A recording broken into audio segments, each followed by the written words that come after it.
I'm Carcino. Oh, let's talk about it. Let's talk about it. No one knows Carcino and none of these. There's so much going on in the world, and I'm just giving my 2 cents on it. Go in and do a raid at someone's house, but you don't have an arrest warrant for them.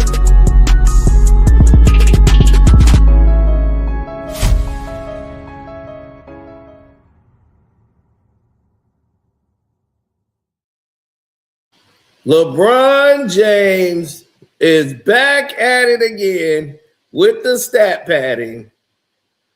And boy, oh boy, was it ever evident last night. Nobody was watching the damn game. But yet, this is why they could do this on these non-televised featured games. Everybody's getting ready for the All-Star break. So now let's get some headlines and some juice going into the All-Star game because people were pissed that LeBron was even in the All-Star game. So now he comes out, he's throwing up shots, they just all going in. He tries some left hand shit. All this stuff was going on, right? And you notice he started giving up the ball to people. People were shocked, like, whoa, the ball? What am I doing with the ball right now? He was stat padding at an all-time high to try to get a triple-double. Are you kidding me? You serious? Look. So he's 2 rebounds away from a triple-double. They got to get Bron 1 more rebound.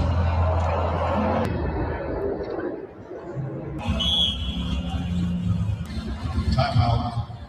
Because the reality is you can't form.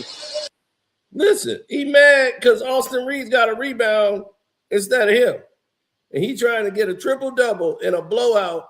They still got him in the game. Because the reality is you can't form. I'm trying to, but this MF for AR. He mad at Austin Reaves because he wants to get a triple-double. Rebound. God damn it.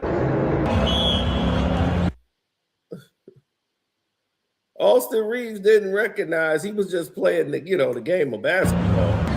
Timeout. And he points right to him. Because the reality is you can't form. I'm trying to, but this ML for AR. Why did he got to be all that, LeBron? Why does this man have to be all that?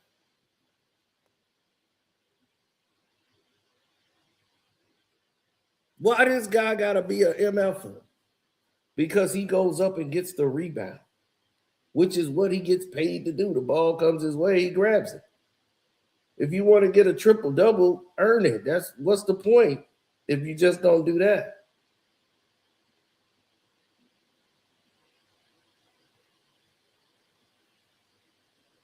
This is where the problem collides with me with LeBron James. This guy has become an anomaly for everything that's wrong with the league. Entitlement, spoiledness. This is why people like James Harden, they follow the same code. I want out. Man, that loyalty stuff is played out. Forget being loyal. I'm loyal to James. And I don't know if it's the James in their name or whatever, but that's what seems to go with these LeBron people that, hey, if LeBron can do it, it's all good. And that is toxic to the league. Everything they've been doing has been toxic.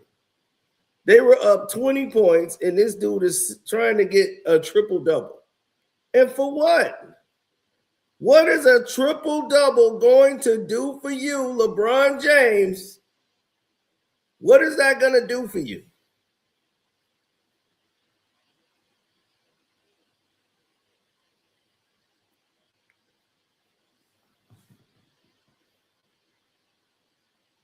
He's the oldest man to record a triple-double.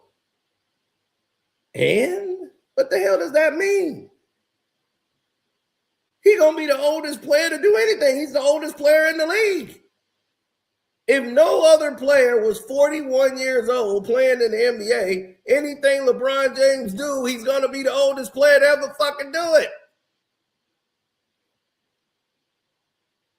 He's the oldest player in the game to blow his goddamn nose. He's the oldest player in the game who stunk it up. He's the oldest player in the game who just sat the fuck down in the second quarter.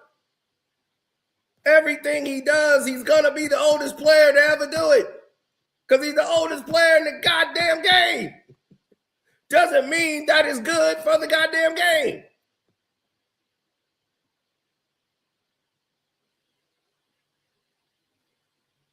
And this dude, his ego, man, you'd think he won the NBA championship after this. They beat the Dallas Mavericks, who ain't even going to the play-in. And you see, he sit there with the biggest smile on his damn face. Yup. Yeah, man. I love it. I get paid to do this.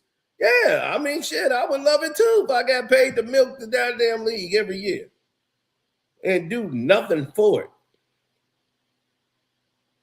They're so stupid. Only people you feed are these stupid LeBron people. They run around, yeah, dude, he's the oldest player ever. Because he's the oldest player in the league, you dumb bastard.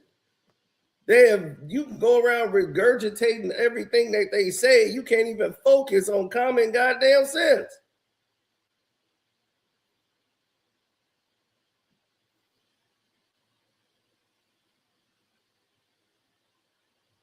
Like everything he do, he gonna be the oldest player to do it because he old. That is a very simple answer and question. Filled out the whole nine. He the oldest player to do it because he's old.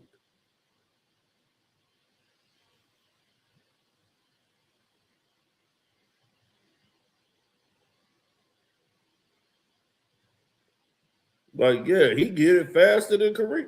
He should be doing everything faster than Kareem. Kareem wasn't shooting. Kareem shot like 2 3-pointers in his life.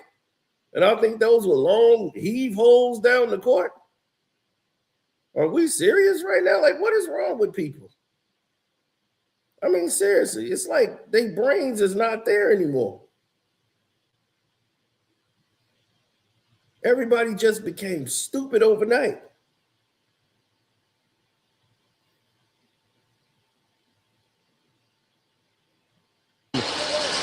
The stat padding with LeBron, the thing is, he's too good of a player historically to be doing this. Shit. It's sad. Look at him. He had it going. Yeah, look at that. Yep, here I come. I'm just going to pull up. Yep, there it is. Yep, I'm ready. Man, watch this. Give me the ball, man. Look at that. Some fade off the glass shit. Yep. I'm going to try some left-hand shit now. Yeah, I'm just... Brian was feeling himself so much, he tried some left-hand shit. Yep. Oh, there I go. Look at that. Oh, man. Here, hit the ball. Oh, whoa, you passed? Yep. I got to get those. I got to get my stats up. Yep, here I come. Oh, damn. Here we go. Yep. Let's go up with it. Yeah, there we go. Yeah, here I go. Yeah, there it is. I got you. Oh, damn. Yeah, some more left hand shit. I couldn't get that. Oh, damn. It was right in my face. I'm a little tired. What's my stats? Did I get the triple-double? I need 2 rebounds. Hey, what are we doing out here, ladies and gentlemen? This is what we're supposed to be looking for? This is your star? This is the guy? Look at him.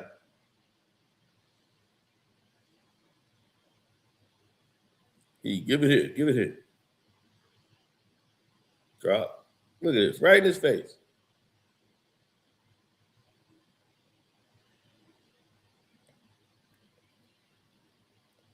fighting his own teammate for the rebound just so he could throw it away. Talk about the most turnovers. He the oldest player to ever get that many turnovers in a season.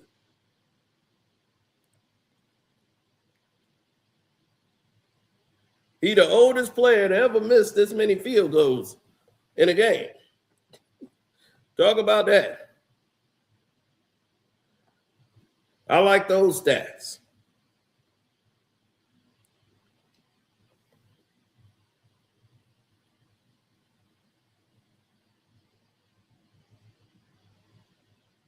Right. Is this dude serious?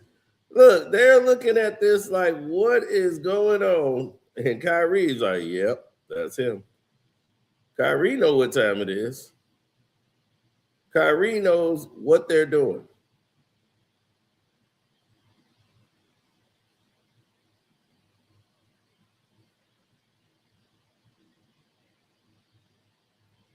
See, LeBron knows what I know.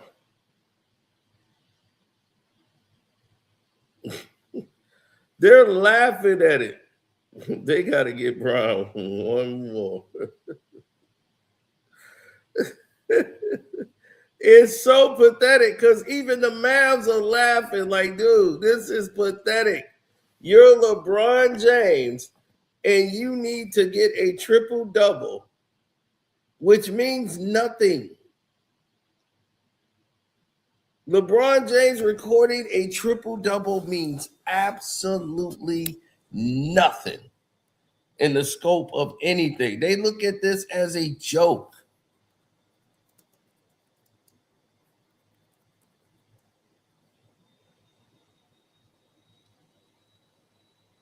Triple-double was a stat they created because Oscar Robertson would just average it every year anyway.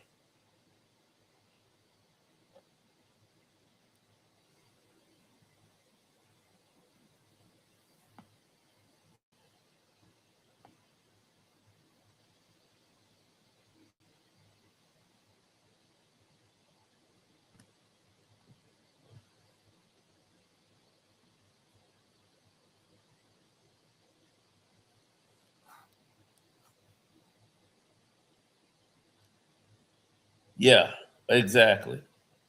So let's get to the whole nitty-gritty, right? Because I want everybody to see this and actually understand what it is that we're talking about. Let me show you this is the list of triple doubles. Russell Westbrook, who's played way less games than LeBron, has 207.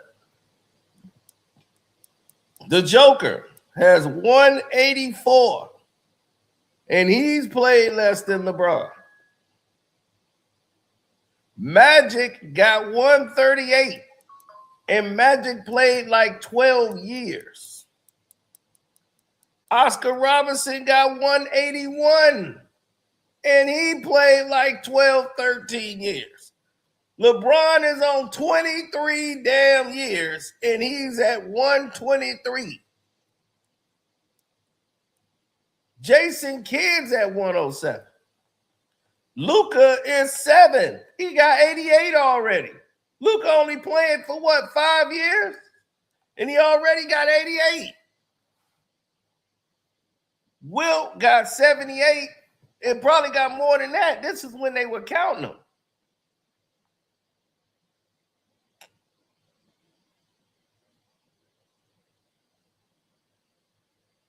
Giannis got 56. Sabonis got 68.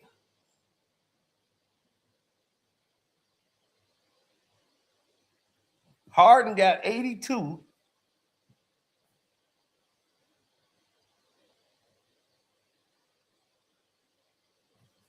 But I'm like, are you serious? LeBron James couldn't even average that in the easiest era ever.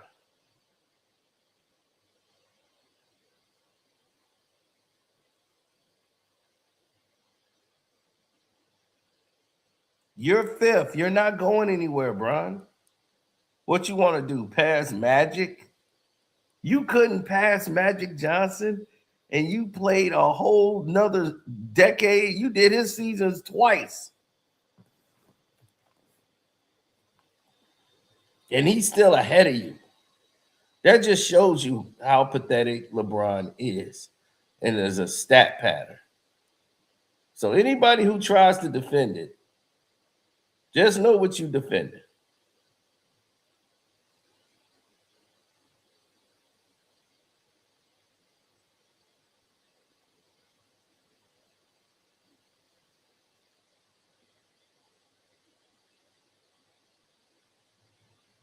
And when Austin grabbed that rebound, boy, he was so pissed.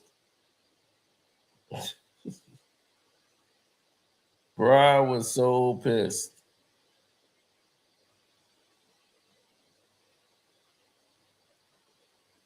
If I was Dallas, I said, all right, screw it.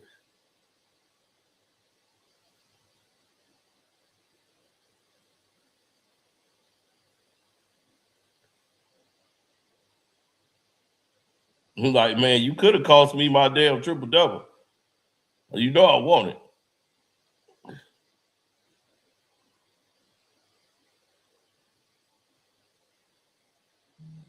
My fault. It's my fault. We trying to get this dude a triple-double. Like, look, Austin Reaves, like, hey, I don't know, man. I'm just out here playing the game. What the hell? Yeah. Yeah. It's all right. If I don't get this triple-double, boy, you getting effed up because I wanted your ass traded. But you're going to be coming off the bench for the rest of the damn series.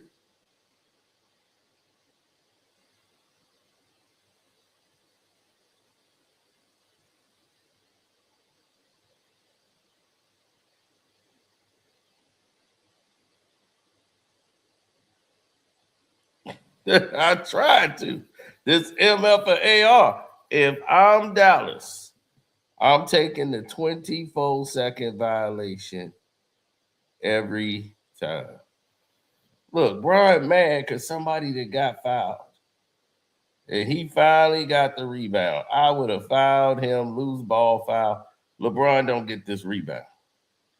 Because he wanted it so bad. I would have definitely made sure he didn't get it.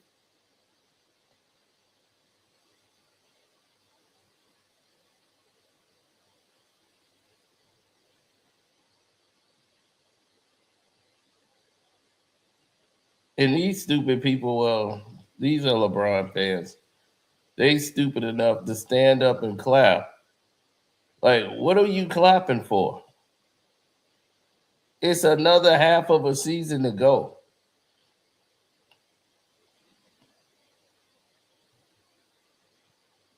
Now it's Bronny James time.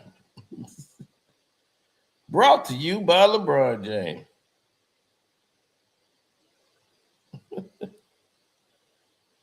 Like, take a look at all these guys. They're not going to be on the team long because it's all about LeBron. An effing bum. They got to get Bron one more rebound.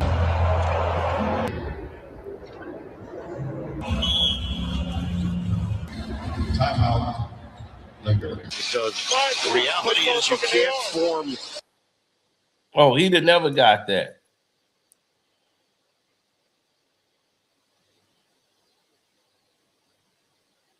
Yeah, he apologized. He said, I'm sorry. Like, I'm just playing basketball. I didn't know it meant so much to you, you effing bum. I would have, man, if I'm on Dallas, LeBron never gets that rebound. You ain't getting that on us. I'm like, everybody stay glued to Bron. He'll have to jump over everybody back to get the rebound. Nobody shoot unless they under the rim. No jump shots, period. Under the rim shots only. 24-second violation. That's it. No rebounds.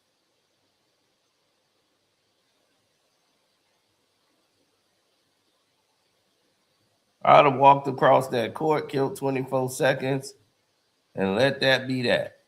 No LeBron rebounds. I'll be like 2-3 guys, get on LeBron, box him out on offense. And when we shoot the ball, we don't get the rebound, that's fine. One of them get the rebound, cool. We're going to go one-on-one, 3 guys boxing out. LeBron, let's go. No rebounds for him. I don't care who else get it. He ain't getting it.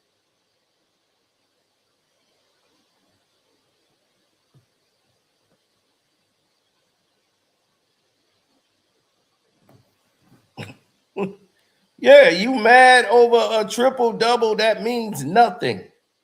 This is what we mean about LeBron James and him being a front runner. The stat padding with LeBron.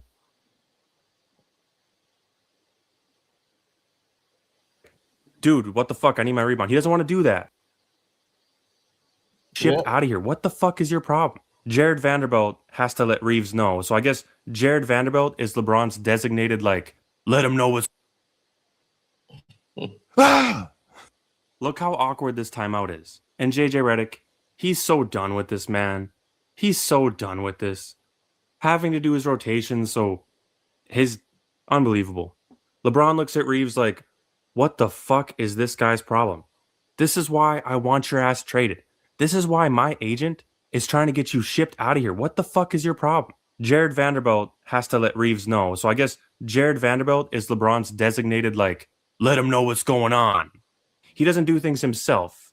He doesn't tell Austin Reaves, like, dude, what the fuck? I need my rebound. He doesn't want to do that. Reaves says, sorry, man, I didn't know. I just didn't know. And LeBron goes, no, it's fine. It's fine. It's fine. Don't be silly. Don't be silly. Don't be silly. It's. I'm not mad. I'm not mad, Reaves. I'm not mad. The trade deadline's over. What can I do? The trade deadline just ended. I'm stuck with you. You just have to explain to Savannah why her son doesn't get to play tonight. You have to do it. I'm not going to do it. The reality is you can't form...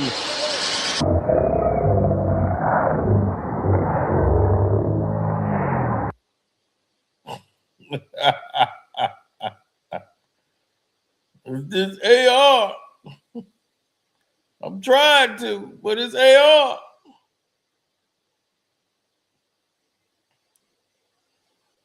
That's genuine LeBron James in all of his splendor. It's pathetic, LeBron. It really is. And all of this stuff that you're doing, dog, it don't even make sense. You're not going to be number 1 in assists. You probably won't ever get to number 4 in assists. I mean, in triple doubles. You're not a triple double guy. So it's not in you. Luka will surpass you probably in another season if he wasn't damn near halfway playing this season.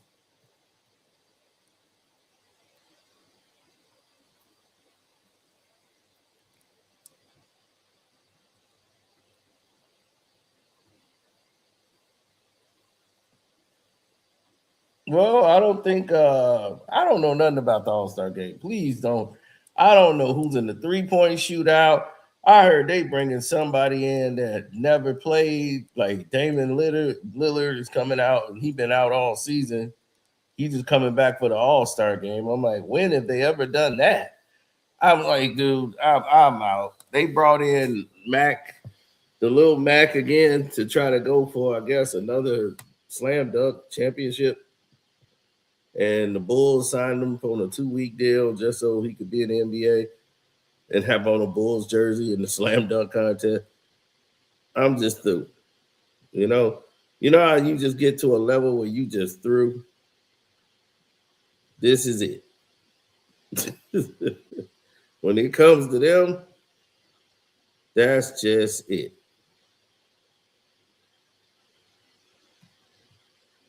They're going to have to explain everything.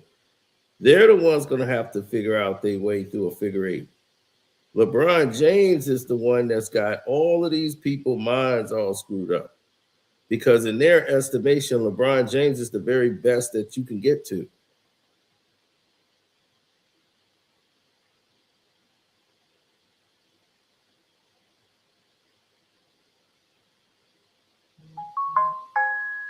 See, that's people's fault. See, people do that. They the ones put him on a pedestal.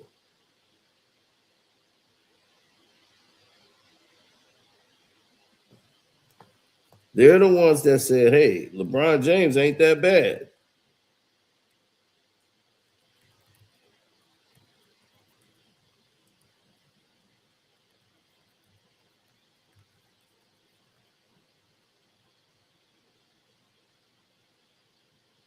They the one made that a possibility or a reality. The NBA is the ones that put people on this pedestal to say we're the ones that are the ones that dictate how this LeBron is. We're going to try to market him when we feel we need a push. And they felt they needed a push. The NBA kind of like fell on deaf ears for a long period of time. Wasn't a lot of people trying to check him out.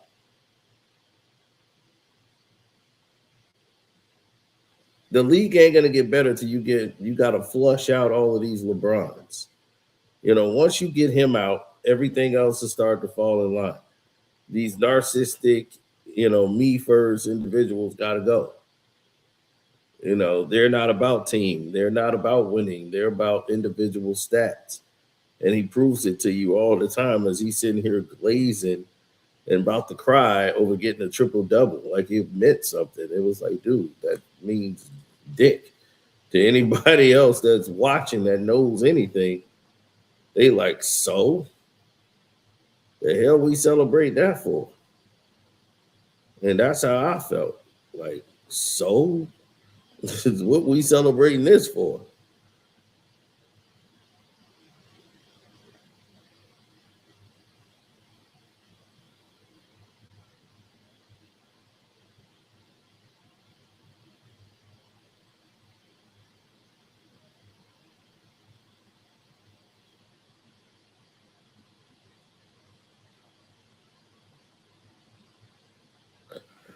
Well, there's so many different things that's going on. So, you got to figure it out.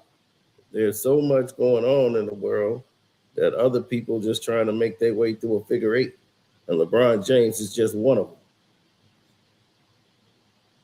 Now, he didn't answer when they came out with all that stuff with Jenny Buss and the family. He didn't even answer Jenny's call. That's how typical LeBron James is. How he's just a pitiful individual. That's how he moves.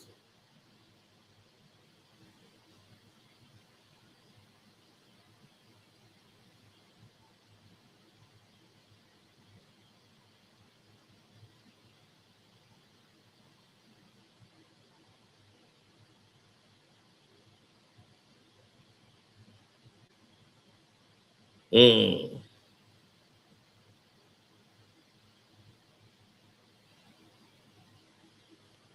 Well, we have Laker fans and then we have LeBron James fans.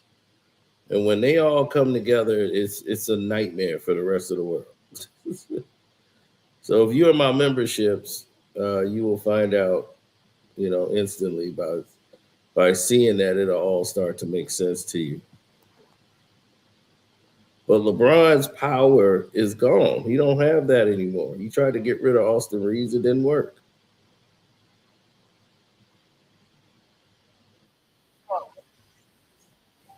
Austin Reaves would be traded. They tried to discuss trading for Austin Reaves to appease LeBron James and his not wanting to play with Austin Reaves and all of these different things and his concerns it back. So without ruining his trade value or his possible contract signing, as the Lakers are going to sign Austin Reaves in the offseason for $190 million, as I told you. But we'll wait till that happens. Now, LeBron James is pissed off. And he's pissed off because he knows there's going to be no money for him and Bronny. So now the door is open. Take your ass to Cleveland if you want to go. But he's going to re-sign and take the veteran minimum. Yep. You're going to re-sign. That's it. So Bronny James and all this experiment, I want to play with both of my boys. Well, you can do that shit in Cleveland in 2 years when Donovan Mitchell gets the hell up out of there. And then you can stay over there with James Harden or some fucking body. Look. Luka is tired of this Bronny James, LeBron James bullshit. He did not come to the Los Angeles Lakers to basically be the substandard backup to LeBron. That's not going to happen. LeBron thinking it's his fucking show, and the game is too fast for Bronny James. And Bronny is not going to turn into an elite star over fucking night. And it's not going to happen in 3 years. This is the max of what you're going to get from him. And then Michael Jordan's tired, bald-head ass is, instead of him sugarcoating shit, he just needs to come out and fucking say it. LeBron James should be fucking gone. I mean, Mike should have just told it flat out. Mike don't like this nigga. And quit trying to use Mike to build him up. He don't care about LeBron. Now, what y'all listening to, sorry for the language, for those who don't understand, this is the Patreon video that you're listening to. That is a Casino for Life Patreon video. So, yeah, it's a bit abrasive because we get right to it over there. We don't sugarcoat anything. So over there, you know, I'm sorry if the little kids are listening right now. Yeah, that's when it gets to the real over there. We just go straight for the gutter. And let me see. Hey, Sean, I'm live right now. I'm gonna call you back after the live stream. All right, no problem. All right.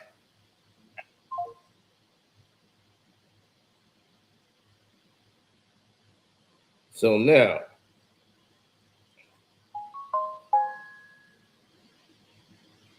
here's the scenarios, right?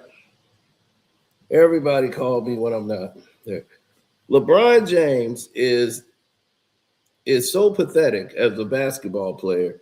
They have to use him to use another player to build him up. Who did they have to use to build up Michael Jordan? Who did they have to use to build up Allen Iverson?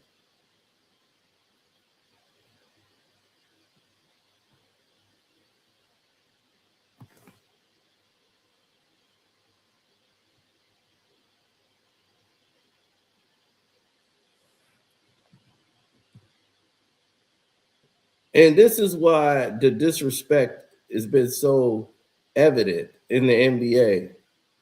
When you knew you had a player such as Kobe Bryant, somebody who didn't cheat the game, somebody who worked hard every day for this game, knowing what that guy did every day just to get ready for one game. One game. He done played about 2 games to get ready for that one game. Knowing what he physically, mentally put himself through countlessly to win. It hurt. It completely hurts. If he lost 2 games in a row, Kobe would be crying in the locker room. A former teammate told me, he's like, man, we lost 1 game and then we have lost 2 in a row, 3 in a row. And he's like, man, we get, damn. That's the 3rd game we lost in a row. He said, man, we got in the locker room and Kobe was crying. He had never lost 3 games in a row before in his career in anything. He was devastated over a regular season loss. That's how far he took the game, the love of this game. And to go, and they used to compare Kobe to Michael Jordan. That's it. Kobe or Jordan. There was no LeBron. And LeBron had been in the league 9 years. 9 years. He's been in the league. He had been to an NBA Finals. And you know who they're comparing Kobe to? Michael Jeffrey Jordan.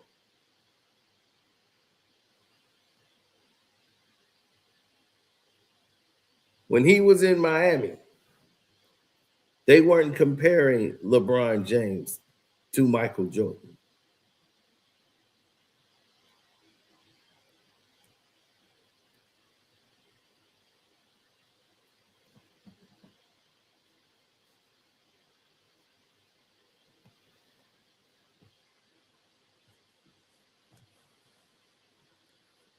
Then they started saying, is LeBron better than Kobe? And it was like, no. Then now it's like, oh, yeah, he's better than Kobe now. It's like, what? Never. Nothing dictates that. The players know better. Everybody knows better. But social media and the way they want to construct the lies is to try to give the illusion that he's a better player than Kobe Bryant. Nobody on the face of this planet that knows anything about this game would ever believe that guy would be better than Michael Jordan in any goddamn thing, or let alone Kobe Bryant. LeBron ain't nowhere near a top 10 and all-time greatest players. Like I said, he's not even in the top 100. And I meant that. He is not in the top 100 greatest players of all time. LeBron James is not even close. Not even close. He's not done anything. That clip I did was telling you the absolute truth, and this was many years ago. Top 50 in your opinion? No, he's not. 100. Not even top 100. I could not put him over anybody. You can name a whole 1990s rosters. He's Sean Kemp. That is exactly who LeBron is. He's Sean Kemp. And he never had a post game. He never even took time to learn that. So they removed the post guy out. There's no more power forwards. No more. Like, what happened to the power forwards? Well, LeBron don't have a post game, so we don't need him anymore. In LeBron's entire career, he's never guarded the best players on the court. Never. Not even early in his career. He would always guard the weakest player in the league. When they played in the finals against Dallas, he's guarding Jason Kidd, who's 40. I'm like, you just been getting by with your athleticism. They start to change the rules for you because you can't get by anybody anymore. All you do is offensive foul people now and take 5 steps to the basket. You can't play off the ball. That means you can't play basketball. Whatever the play is, he blows it up immediately. He gets the ball and runs out to the half court line, gets a running start, and comes back in. I'm like, why is he leaving the paint? Everything they taught you about basketball goes out the window when you playing him. Don't lower the shoulder. That's exactly what he gonna do. He gonna lower his shoulder. He be almost halfway over driving Steph Curry into the ground. He play a 4 out. That's the only play he runs on offense, a 4 out. Or he'll call a high pick and roll. Guy come over and get a pick so he can get a little point guard on him. Okay, that's good. I can get by him. And he's like, I'm the GOAT now. I think I'm up there with Jordan. I'm be like, where? In what? Checkers, chess, video game, Madden, NBA 2K, what? Definitely not basketball. Oh,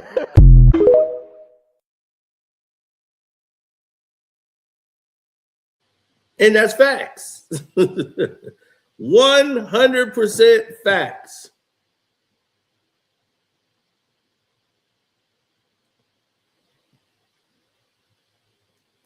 Anyone who assumes that guy is on the up and up, or that guy is this and that, you dreaming.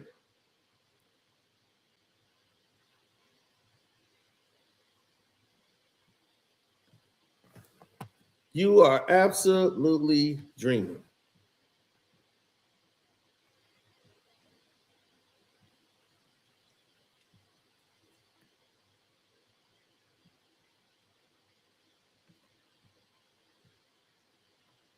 Now,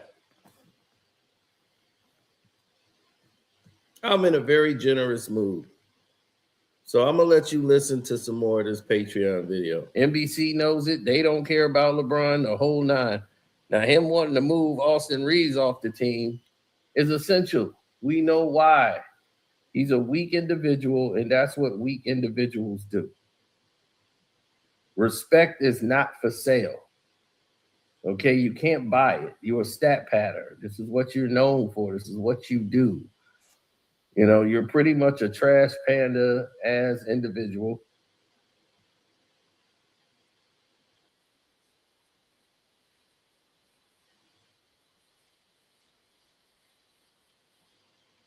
But that's who was going to draft him. But they told the Pistons not to draft him because the Lakers wanted him. So he was going undrafted by everybody else. He was going to go in the second round. And they told him that he wouldn't play for any of these teams. So they didn't waste their time draft picking him because the Lakers wanted Austin Reaves. So they said, oh, they came into practice and they saw what Austin Reaves could do in the practice, and he earned his way to a contract. That's the storyline they wanted to go by. They knew what Austin Reaves could do and said, oh, we want him on the team. But we can't get him in the draft, so we need you to basically sabotage the fucking draft so that we can get and land on Austin Reaves. And that was Rob Pelinka. They wanted to do that. So now all of a sudden he's got his big first NBA, client.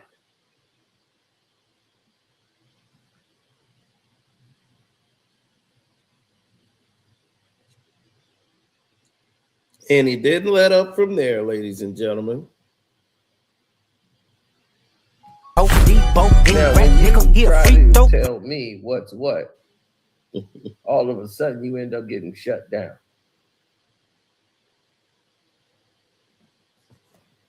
There's no such thing as errors. Do you realize that in the 90s or the 80s, they never dwelled on talking about Wilt Chamberlain and what they would have did to the Dr. J in the 70s? Yeah. You know why? Because the league was stirred. It was thriving. So they cared about what was going on in front of them. They cared about their league. They weren't talking about the 90s the 70s or the 60s. Here in 2025, we're talking about 1990s. If the Bulls played in this era, if Golden State played in this era. Why? Because this era isn't shit. Boom! This era isn't shit. Boom! Tell them again, Cito. You got more rest in between games than ever. There's no reason for you to have this much rest. There's no reason for it.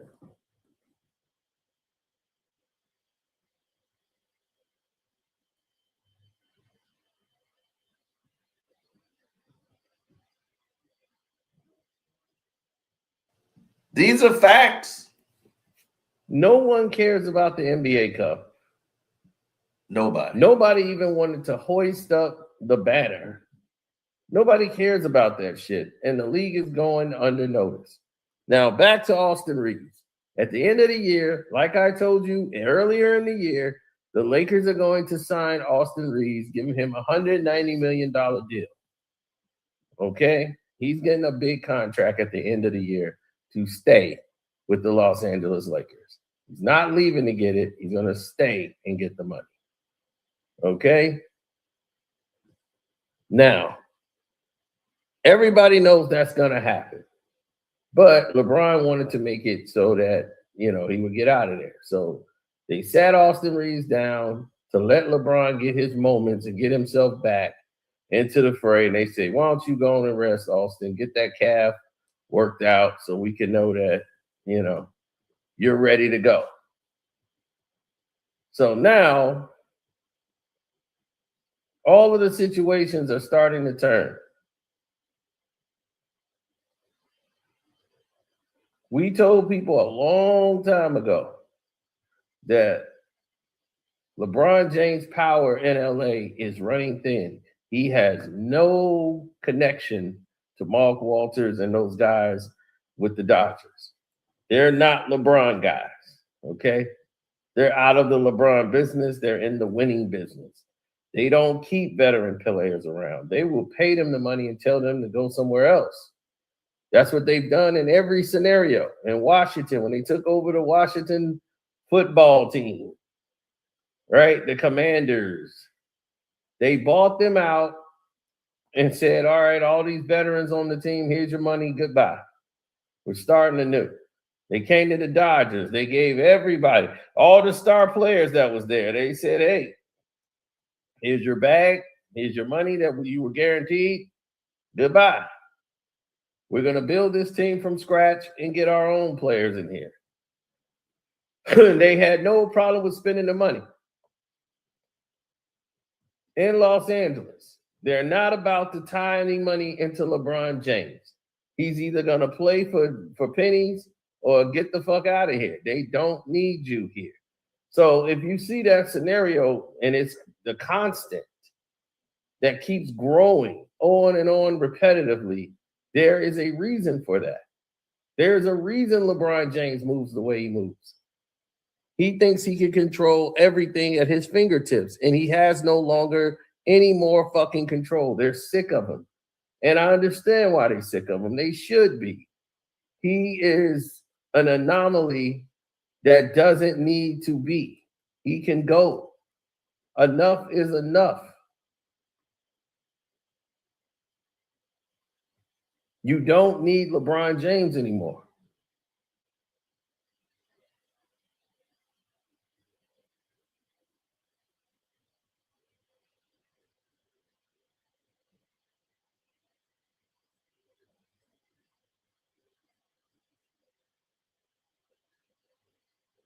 You know, the NBA just wants to milk the cow all the way to the end because they feel that's going to be a great storyline to wrap this whole LeBron thing up if we give him a championship. And it's like, no, that sets the league backwards.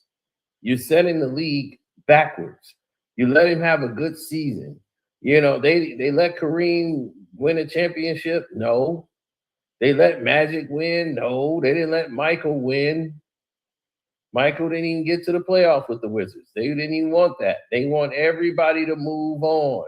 It's time to move on. Whatever LeBron done, he's already did it. Let him go. The league does not need him. You've let 2 generations of talent go by. Half of the players that's on the floor weren't even born when LeBron James was playing. Why is he out there? His ego. You're going to have to do something that you don't want to do. His ego is what you're marketing and trying to hold on to. Let it the fuck go. It's done and done. We tired of the shit. Just let LeBron go. Why are we holding on to this? How many years do we got to keep wasting putting it into LeBron James? Damn. I mean, how many times did we cover this? He has been everything I've told you.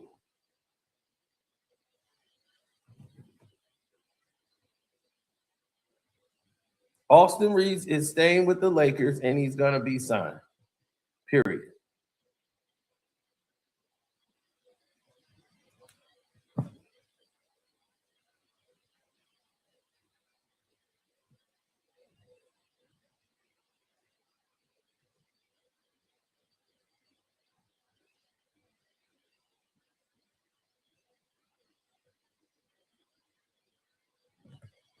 Oh, it's on its own. See, there's bigger fish to fry. This guy every year has torpedoed the league, and it doesn't even make sense. None Like at we all. know, Bronny's only in the league because of his father. So if LeBron is in the league, I mean, Bronny James is in the league because of his daddy, then, you know, it is what it is. But don't tell me Luka is not going to keep a player he wants.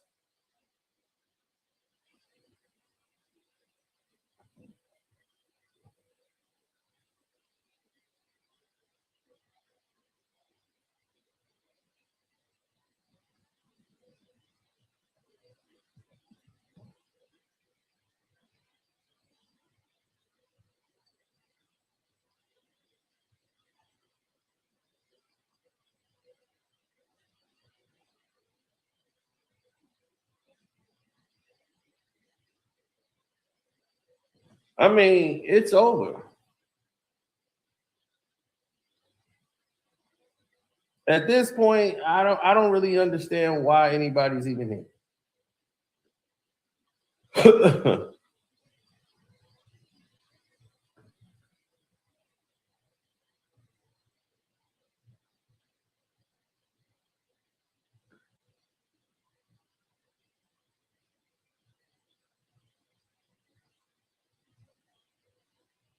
Yeah, I'm proud of those who made the sacrifices. I'm proud of those people who stepped up over the years. People like Kobe Bryant, Kevin Garnett, Paul Pierce, or Carmelo Anthony. I'm more proud of those people. Some got rings, some didn't, but it was how they played the game that mattered. They carried the game forward. D Rose, they carried this game forward.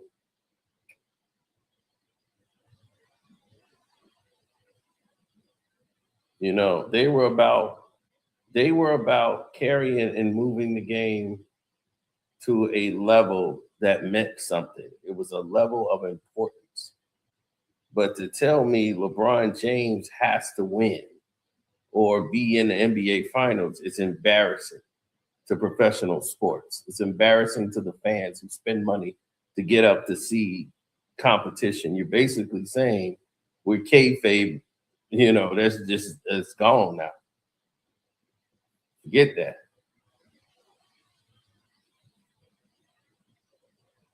We're just going to let everybody know that this shit is fake.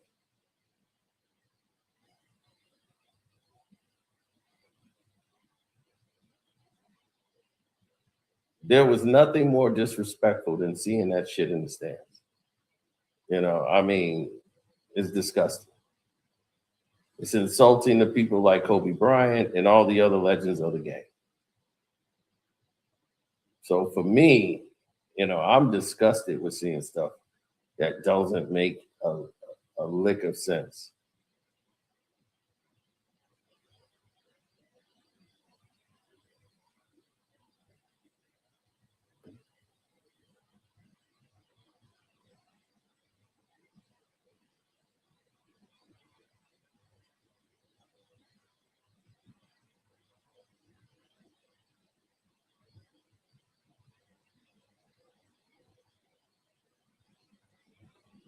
Oh, yeah.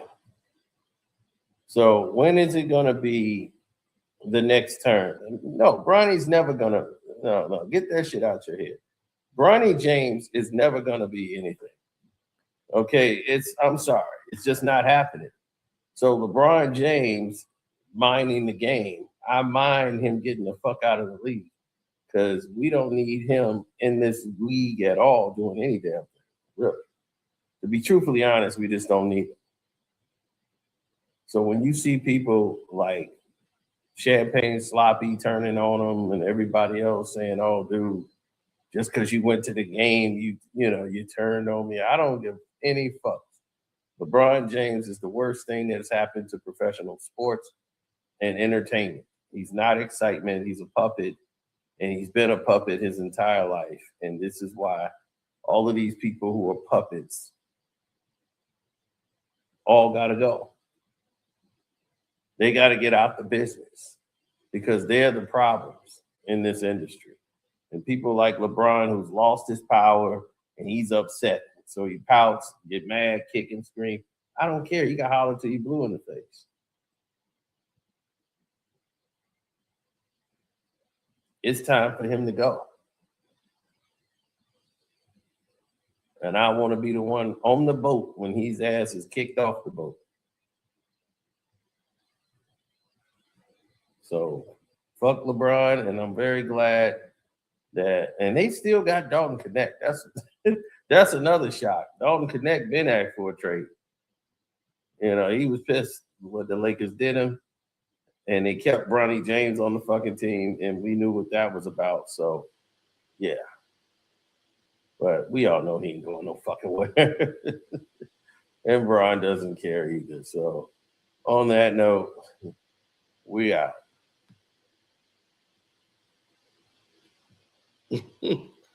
Now, that's my Patreon video. I let y'all see that one for free. So if you're on my Carcino for Life Patreon, that's the kind of stuff you get over there.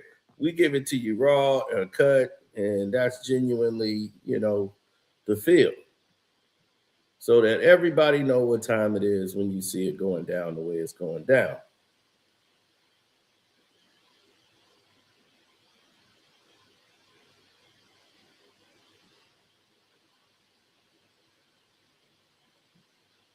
I didn't care about LeBron James in anything that he does.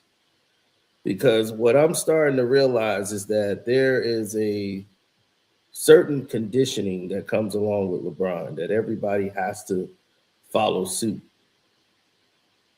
Everybody has to be part of the LeBron James, this BS marathon. Who the hell blowing me up? Damn.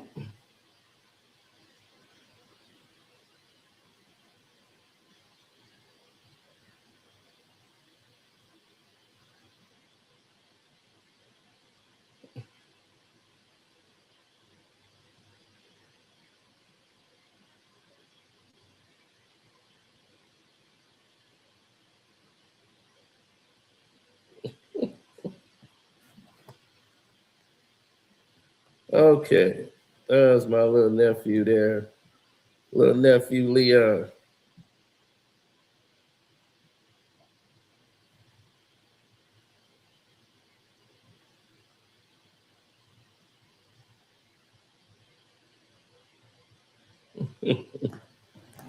Well, Leon, getting it in. Now, here's where it gets even more crazier because everybody who claim they love LeBron James, they really don't. That's the thing that kills me. They really don't. And I have always been the one to tell you guys the truth. We didn't lie to anybody. We tell it to you straight. So there's no mincing of words. There's no, well, maybe we meant this. He wanted Austin Reaves off this team. He wanted him coming off the bench. And if that didn't work, he needed him out of the way.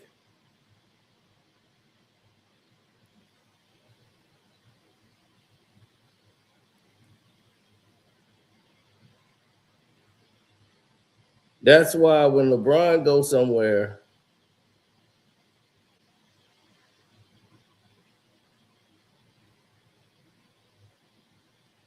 yes, when LeBron go places, it's an entirely different atmosphere. When LeBron goes somewhere, they boo him. You saw the way they treated him in New York when LeBron pulled up. LeBron came to New York, they booed the living hell out of that man. Jordan walk around the country, they cheer for LeBron. I mean, Jordan, everywhere he go around the world. Here in the United States, they hate LeBron James. Like, man, get this bum up out of here. They don't want to see him. Can I blame them? No.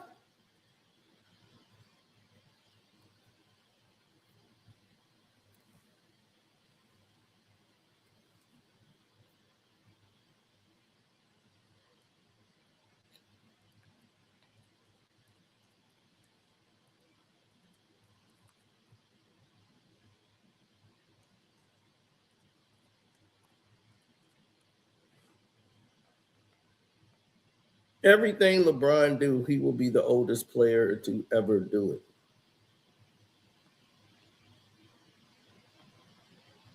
So when people's brain and common sense doesn't make, like, it's not adding up. It's like, dude, what are you talking about? Everything he does, he's the oldest player to ever do it.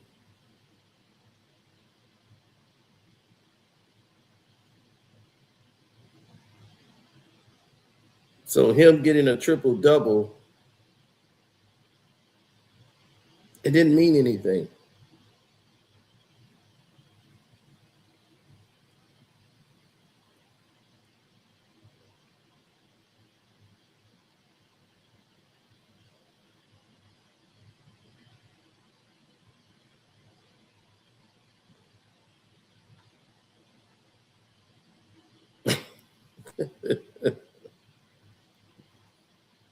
Man, LeBron was happier than a sissy with a bag of dicks. He got that damn triple-double. He was sitting there smiling his ass off over a triple-double. I said, dude, this is a triple-double. It's a triple-double. Like, what are we? He's sitting there praising it. He's so damn happy. He don't know what to do. But this is what they came to see.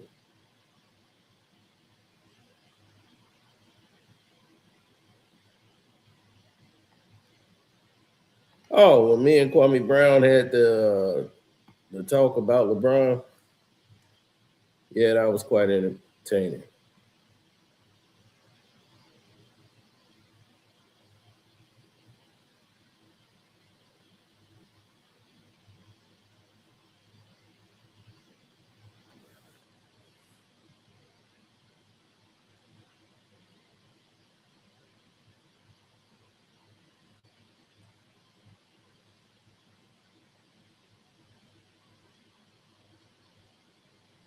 It's on. And I pray for that sister all the time. She has a little more, she has a husband, she has a family unit, she has more of a protection shield around her. Because when people see you have so much success, the main thing that you got to do is protect it. And that's right. why I say in real life, though, I know how to do that very well. Because I've learned through mistakes and learned through people taking advantage and doing certain things. YouTube is the internet. I don't get too invested in this as much as I should because it's the internet. And when people take a dislike to you, they'll try and do anything behind the scenes. And that's what's being done. But in real life, the things that I can get my hands on and control and have laws and things to protect, that's what I've been focusing on. But I do need to focus back a little more on YouTube because I've been focusing a little bit too much in real life. I got to find that happy balance because I'll go days without, going on my main channel. So we got to figure that out. But I think what Kenyon Martin said in that last video, that those guys were drunks. And Kenyon Martin is right on the couch next to a guy that's been calling me a drunk. Kenyon Martin said 2 drunks. I wonder why he would call this guy a drunk. And number 2, the buying of the traffic. Gil is smarter and move more successful. Gil is smarter at tricking dumb people. And I hate that you fall up under that category, dumb person. But everybody else can see through the paying for everything. I'm not with all that. But let's let the video finish. When they see him trying to buy his way to the top, they know it's like, okay, you're trying to generate interest and to get into all the algorithms. You're cutting up all these shorts. You're spending a lot of money to spread yourself all over YouTube and just saturate the entire market to let people try to believe that you're bigger than what you actually are and fool the masses. So once again, someone else is exposing and bringing this to light. And he's going to bring to light the real reason Gilbert Arenas got suspended for 50 games. And now, yet again, it didn't come from Kwame Brown. It didn't come from me. It came from somebody who's in the space. So Gil ain't going to respond to them because they white. And that's a 100% fact. Gil gonna put that goddamn white boy voice on if he do say something. What do you mean? I bought bots. That's not true. Gil, why you ain't gonna act like a thug? Yeah, your energy ain't the same, and I can't never respect it. His energy not the same. I don't give a damn who say something about me. My energy don't change. I'm not gonna look. What is the difference between a white person and a black person? Just the tone of their skin, just their complexion, their hue. I don't see no difference. You're a human being. You say something stupid, I'm gonna say something stupid. We're gonna get stupid. You say something educational or educated, we're gonna stay above board. We're not gonna act ignorant. But whoever, go low. I'm not Michelle Obama. I have testosterone. I'm gonna go low with you. Yeah, I'm gonna meet you down there and try to drown you. That's what I do. I don't go high. And that's why most celebrities and athletes, they be losing their mind. They be sipping syrup. They just sit back and just take all the abuse from anybody who got a chance to give it to them. Somebody standing in their mama couch talking shit with a gun and you scared to say something back. I would just tell you, look, get out your mama house, boy. Sell that gun, get out your mama house, go get you a car so you can get back and forth to work. You look stupid, And it's a lot of people that just sit online and talk dumb all day, and people just sit back and take it. I don't know why. I don't get it. But Gil, this ain't come from me. This ain't come from Cito. This comes from a white guy that you're not going to say anything to, which is going to prove that I've been right about you guys this entire time. The whole world watch you fake like me and you have beef.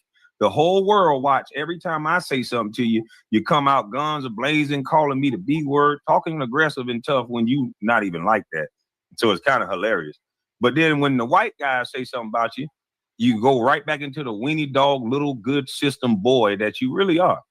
This character and this act that you put on for the public is kind of funny to me, but this is the real you. Today, tomorrow, the next day, you won't say nothing about this guy. Know what you're doing. They know that you're buying your way in. This is your goal. This is your way. Fake it till you make it. Now, we have already exposed. Damn, fake it till you make it.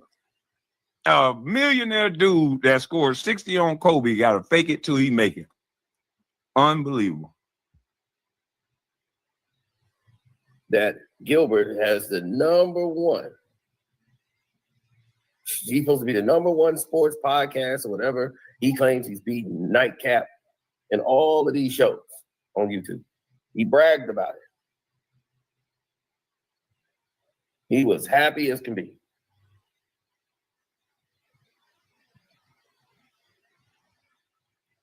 But Gilbert Arenas is nowhere near any of the top podcast shows.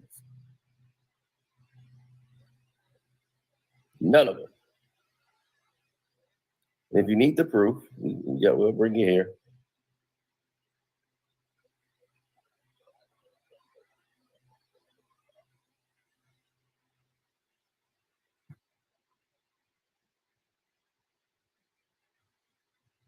Dang, there's somebody in the chat.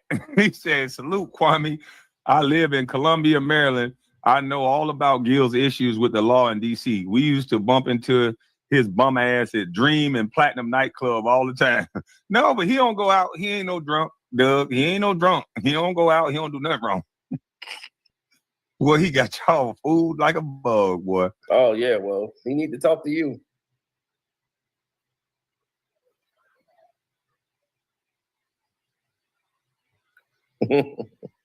Yep.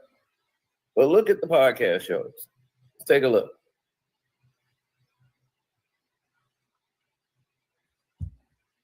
KB, you scared to admit your president?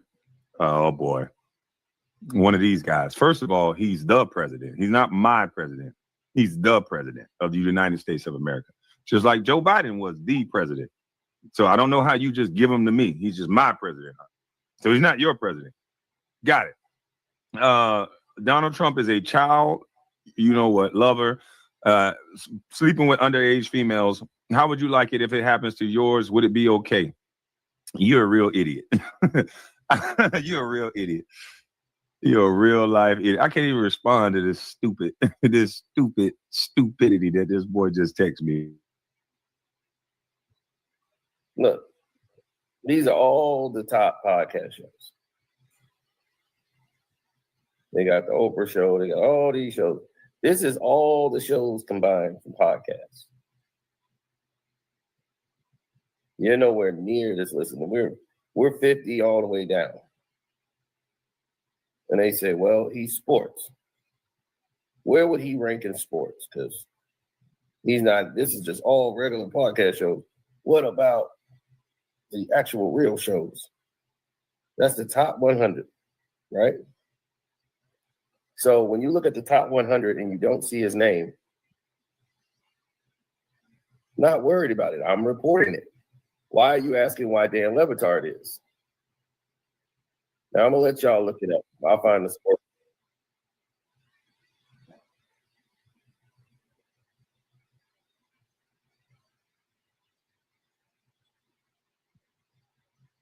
Hold on.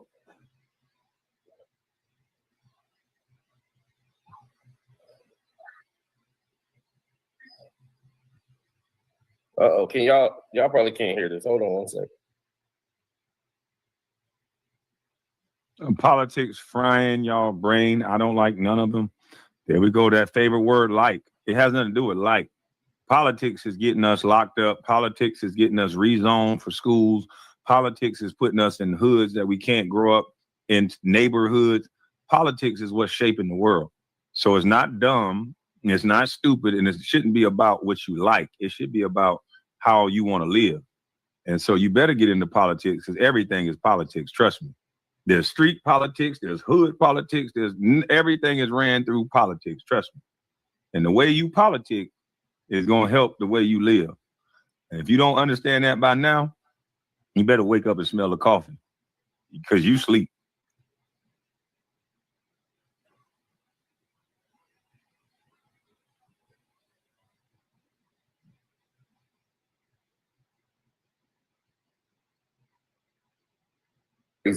To watch all the things, the journey.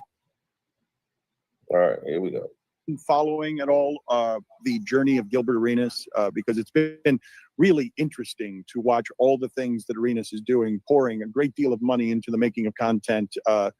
He's gotten into the content business in a way that is expensive and has been successful. There are not a lot of athletes who have had the success in this space that Gilbert Arenas has. Gilbert Arenas, during his playing days and afterward, is an uncommon personality anywhere in athletics where he's actively willing to be a troll.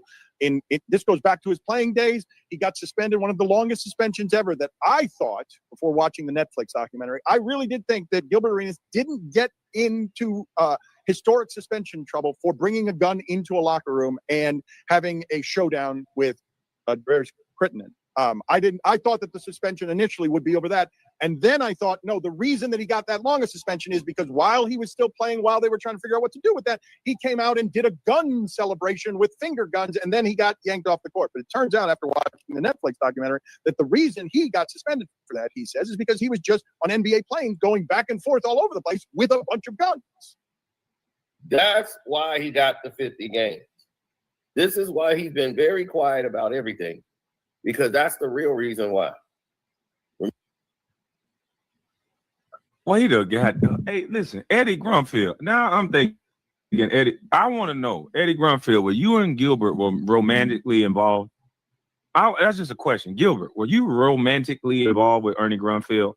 Because you wasn't that good of a player for you to be able to break federal gun law and to fly on a goddamn. Do you know how much time most people would have gotten? Gilbert, are you a federal agent or something? Like, how are you able to get it? Like, he's just a dumbass basketball player. Most any other basketball player would have got caught. You're jumping on a plane, crossing state lines with a firearm. Do you know how much time you can get for that? Flying all over the place with a gun, and you talking about a fucking 50-game suspension and not 50 years? Man, the go along, get along gang is real.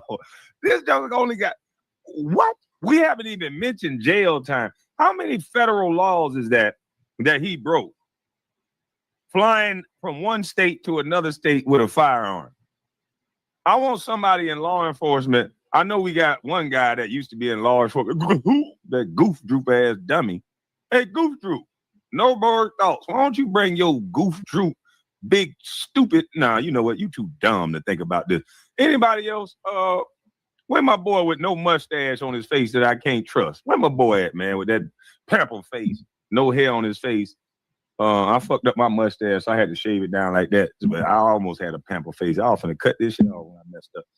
But where my boy at, man? Where in the world is my boy? What's his name? Light-skinned cat with the pamper face, man, a federal agent. We need to know how many laws did Gil break by jumping on a plane, flying around with guns. And the only thing he got is an NBA suspension. This is why this boy don't understand that pig is pork. Pig pee is pork. I can't say what I want to say. This is why this boy don't understand stuff, man. He's never been made to have to deal with the things that he's done in life. He's always been shielded. If you think about everything he's done, he's got tough in the locker room, brought guns in the locker room. If that would happen in the streets, he would have been unalive. Because as you can hear the story about him and Javaris Crittenton, allegedly, and shout out to Javaris Crittenton, he's doing great things now, but we got to review this. Back then, it's been alleged that Javaris Crittenton had his own weapon, didn't need Gilbert's weapon. And he racked one in the chamber allegedly and said, what we doing? Oh, let's do it or something. So out in the streets, Gilbert would have lost his life for being a Valley Boy poser, playing with somebody that obviously wasn't playing. That's what happened when you play with people that obviously ain't playing with you. Javaris Crittenton is a Georgia boy, and he obviously wasn't playing with Gil. You know, stop snitching, Kwame? Well, it's going to be on this video. I'm not snitching. I know you just a hater that's always in the chat talking down on me because you a fake and you a phony. But this is on this video. So I'm pretty sure you're not going to get on this white man comment and say, stop snitching, Dan Lemitard. But thanks for being a sub, you weak punk. And I'm only saying that to him. Normally, I respect all my subscribers, but he's just here for the moment just to text and hate. So I'm going to give him the same energy that he gives me.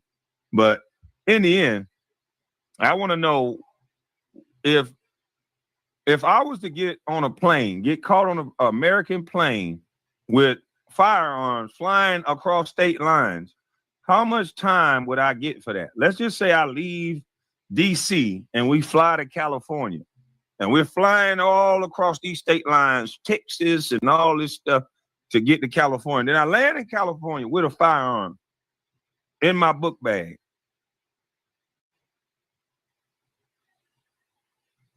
I'm just saying.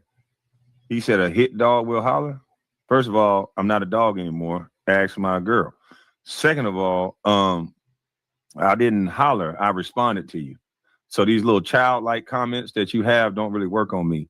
You're a grown man. You responded. You said something to me. You made a statement, and I responded. There was no hollering, clown. Tell us what you did back in your NBA days. No. I already told you what I did back in my NBA days.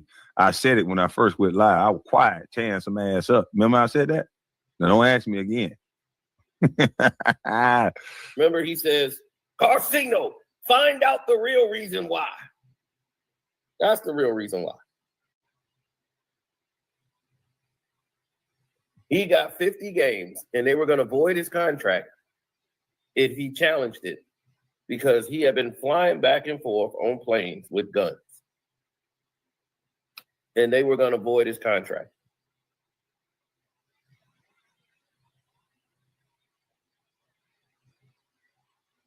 That ain't no chick. If that was a chick, she shouldn't even be talking to me like this. That ain't no chick. That's a chick want to be a man. This ain't even got nothing to do with no chick. I don't know what chick could be texting a man back and forth in this chat like this. So y'all can give her the credit to being a chick. I don't think that's a chick. He had to come up. She would have to come up here and say, I'm a woman. And I say, no, you're not. He's a convicted felon. So that's 8 years plus 2 years for every bullet. Damn. Man. You subject to the charge in every state that you had that illegal gun in federally. Ooh, oh. So every state has airspace. You telling me every state he passed over, he's subjected to a crime, a federal crime in each state that he passed over. And you telling me a white man in Ernie Grunfeld had enough power to get Gilbert Arenas out of a federal crime. And you wonder why this boy get up on the internet and talk stupid every single day and get up here and act like his shit don't stink. And I'm telling you, the only way you have that type of power, because Gilbert is just a dumb basketball player.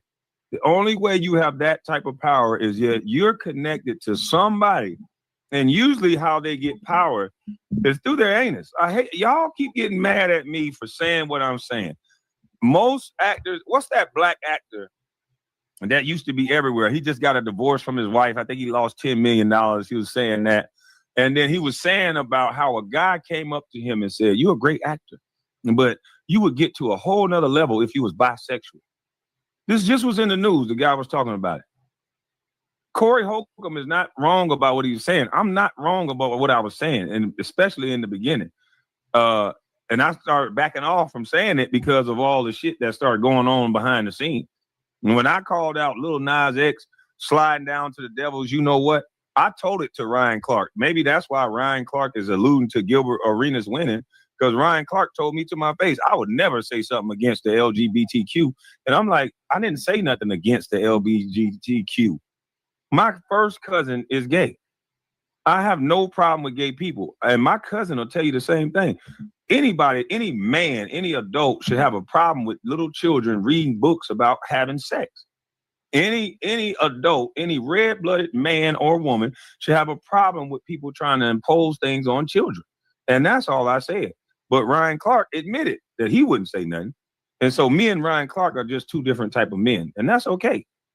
I'm going to say something. There's no amount of money. There's no amount of fame. There's no amount of nothing that I want that I would not say something about the most innocent among us. And so that's me. I'm not worried about money. I'm not worried about all those things.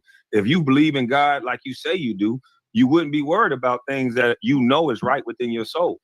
But most of these men, they're not men like they claim they are. Being a man is more than just beating people up. Being a man is more than just going out to make money. Being a man is when it's decided on a decision that's right and wrong, and everybody else could be over there saying you wrong. A man gonna say, I don't give a fuck what you saying. Y'all are wrong. And you're gonna stand on that wrong, and your strength will make other people say, you know what? He's absolutely right. I may have not been strong enough to say it in the beginning, but I'm gonna come over here and say it now. This brother is right. So those of you men that think you're men just because you go out and get money and checks from white folks and you acquiesce to things and you're going to leave a world to your sons that they can't even live in, that they can't even try to say, hey, girl, how you doing? What's your name? Without a female trying to make it seem like they're creeps. And you're going to leave a world for your sons that they can't even live in. So kudos to your scary ass. Kudos to all you scary ass men that just sit back and do nothing because you're selfish and you're worried about the money that you make. You're worried about everything that you got. You're worried about all your accolades. You're worried about everything about yourself. You're living in fear. And that's you. And that's your life. And good for you. Don't tell me about God. Don't tell me about nothing else if you living in fear. That's the first sign that you a lying son of a bitch is you living in fear. They were going to void Gil's contract and he would be gone out of the league. So David Stern told him he was going to be gone. Now, when he did that whole incident, bringing guns in the locker room, he wasn't even suspended by the president of operations or general manager, Ernie Grunfeld. Ernie, nope, he didn't see nothing wrong with anything Gilbert was doing. Didn't even suspend him. He couldn't do no wrong. So if you're not going to suspend this man for bringing guns in a locker room, you got the man still playing basketball game. Then, Casino, I might can help you with this. I fell in love with a girl one time when I was young, so much that I could see no wrong in what she was doing. And guess what? That behavior came to a head. You know, she just disrespect you anytime. And I think that's what Ernie Grunfeld is going through. It seemed like Ernie was in love with Gilbert. That's just me. It seems like Ernie was in love with Gilbert because, you know, Sino said, me too. You know how I go. You fall in love with a chick, you overlook all behaviors. When you're doing business, if Ernie Grunfeld was a good businessman, and I'm sure he is, he owns a clothing store in D.C. that does well. And maybe it's just Mitch Kupchak that's running the store and making it go good. I don't know. Allegedly, I think I snapped. So, but apparently Ernie Grunfeld knows how to run a business. He couldn't have become a GM without having some type of discipline. So when I fell in love with that chick, I overlooked all of her behavior. I didn't care nothing about her behavior because I was blinded by googly-eyed love. Now, I don't know if that's what Ernie Grunfeld is going through, but you got to tell me, you got to help me with this. How does a professional business white man care so much about this little Negro boy from California that he allows him to run a whole program into the ground, that he allows him to not go to practice, undermine the team over some points? You're not even winning, but over some points. You allow him to get on a plane that a business is paying for and allegedly take guns across state lines. And we're talking about a 50-game suspension and not jail time. If the average black man get on a plane with a pistol and they fly somewhere, they are going to federal prison. And you're telling me because someone can shoot a basketball, all rules are exempt? This ain't even, this clown, I can see if they was doing this for LeBron. I would actually say LeBron is a good enough superstar and tied to enough money that I can understand. I really do understand life like that. But Gilbert Arenas, a guy that had gun charges allegedly in college, this guy's always around a gun, allegedly. Gun charges in college, trouble throughout his whole life, but he keeps getting a pass for it. Why? Who is Gilbert Arenas for real? Who is this guy? How is he able to be this type of idiot? And why is this guy so much into my business? I told y'all what they do. They keep trying to fancy what we doing as beef. And that's why I got mad at each time. Why are you calling this beef? Beef is when your mom ain't safe up in the street. My mama already dead and gone in the ground. Beef is when I see you, guaranteed to be a I see you. That's beef. We just talking on the internet. This is just a dude who's trying to become successful on the internet, spending a lot of money doing it. This is a guy that's had multiple shows and hadn't had much success until talking about Kwame Brown. So this is not beef at all. I don't wish no ill will on this dummy. I just know he's a dummy. And I know the ill will that's going to come through him is going to be at his own hands. Because at some point, that behavior is going to come to a head. Trust me. After the fact, you go ahead and change the whole narrative after the fact. And they said, okay, we're going to give him 2 games. He was only getting a 2-game suspension for bringing guns in the locker room. Then he did the whole finger thing, and that just pissed David Stern off. And he told you what was going to happen. I'm telling you, that's why they didn't like when I said most of these athletes have a white zaddy.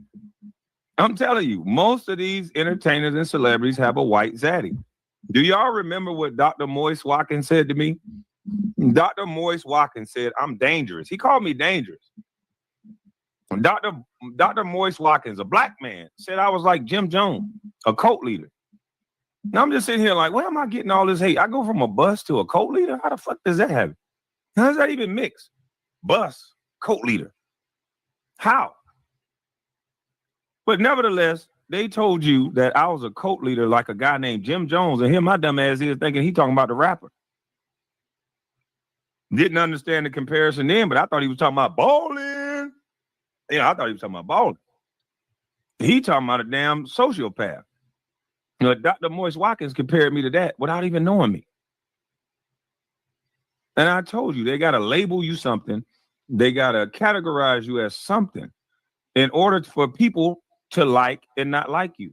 When today's society is so sensitive, when people don't like you, they want to hear nothing you got to say. You can be shouting to the top of your lungs, hey, they're going to burn your building down in 3 days. They'll see motherfuckers out there gearing up, you know, putting gas down there. And right before they like the match, they'll be like, oh, shit, Kwame did say that. But if they don't like you, they'll say anything. This man got up here on YouTube and said, Kwame Brown is dangerous because he doesn't have a white man that's over him. And the internet didn't react to that like I thought they would. How many of you celebrities that you like have a white man above them? Did y'all think I was playing about what I was saying? Dr. Moise Watkins told y'all to y'all face that majority of your biggest celebrities have a white zaddy. I was calling it. I was saying, you a script reading, you know what? These people got white zaddies, and Dr. Moise Watkins still said Kwame is dangerous because he doesn't have a white man above him. I've been trying to talk to Dr. Moise Watkins. Angela Stanton invited me to a couple of events that he was there. I never had a chance to ask him. I want to ask him on camera. So who's the white man above you? Everyone likes to talk about me, but no one wants to talk to me. I wonder why. They want to get me in a form where they can question me, question my intelligence. No, I'm questioning you. Who is the white man above you, Dr. Boyce Watkins, and why does every black man need a man above them? I thought there was some book called 48 Laws of Power that they brainwashed all you Negroes with. I don't like that book. I told my brother that. He was so shocked. He got out of jail. He was like, oh, the 48 Laws of Power. I said, why the fuck do you like this book? Don't outshine the master. Who the fuck is your master? I don't understand these rules you guys learn.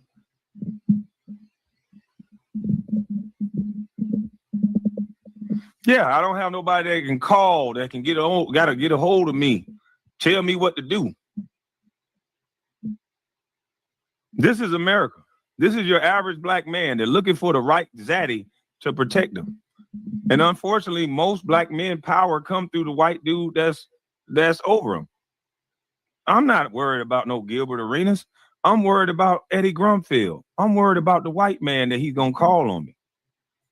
I'm not worried about most of these black jokers. You know what they're gonna do? They're gonna get the violence. They're gonna get to doing things behind the scenes. But what did Dr. Boyce Watkins mean by white daddy or a white man that he can call? What did he mean by that? Does LeBron James have a white man that's above him? Snoop Dogg, Ice Cube. I want to ask all my so-called celebrity brethren, T.I., Killer Mike, all the people that's in the mainstream. I want to ask y'all, P. Diddy, 50 Cent. Dude, I don't think 50 Cent got a white man above him, but 50 Cent, I'm saying all y'all names. Do y'all have a white man above y'all? Do you guys have a white man above y'all? Is that why y'all life is going so allegedly great? Looks like it's going great. Do you guys have a white man above y'all? Everybody can see when Snoop Dogg get out of line. He got somebody to get him back in line. Yeah, Snoop Dogg will forget his own thoughts of what he said, boy. After that murder was the case that they gave him, boy, they tell his ass what to say. Snoop Dogg only important to us black folks. He look gangster and scary to us. To them white folks, he a weenie dog. He do exactly what they tell him to do.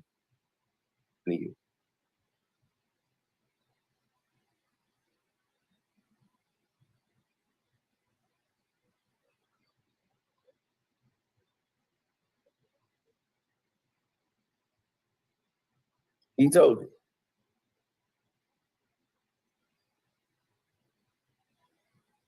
Oh, yeah. Dan, a couple of things. Gilbert Arenas, like Shaquille O'Neal, sometimes embellishes stories, right? But it is true. His initial suspension for having the guns in the locker room, all that was like 2 games, 3 games, or something like that.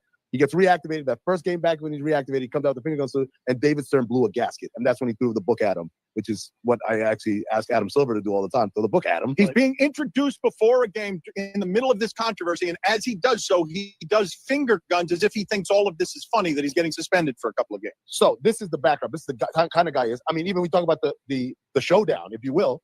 Crittenden walks in the locker room, and Gilbert has 3 guns on the chair and says, pick one. And Crittenden says, I don't have to do that. I got my own. Cocks it, starts singing, oh, let's do it. And it said everybody ran out of the locker room except for Gilbert Arenas. And I heard this from not Gilbert Arenas. He sat back and he laughed. So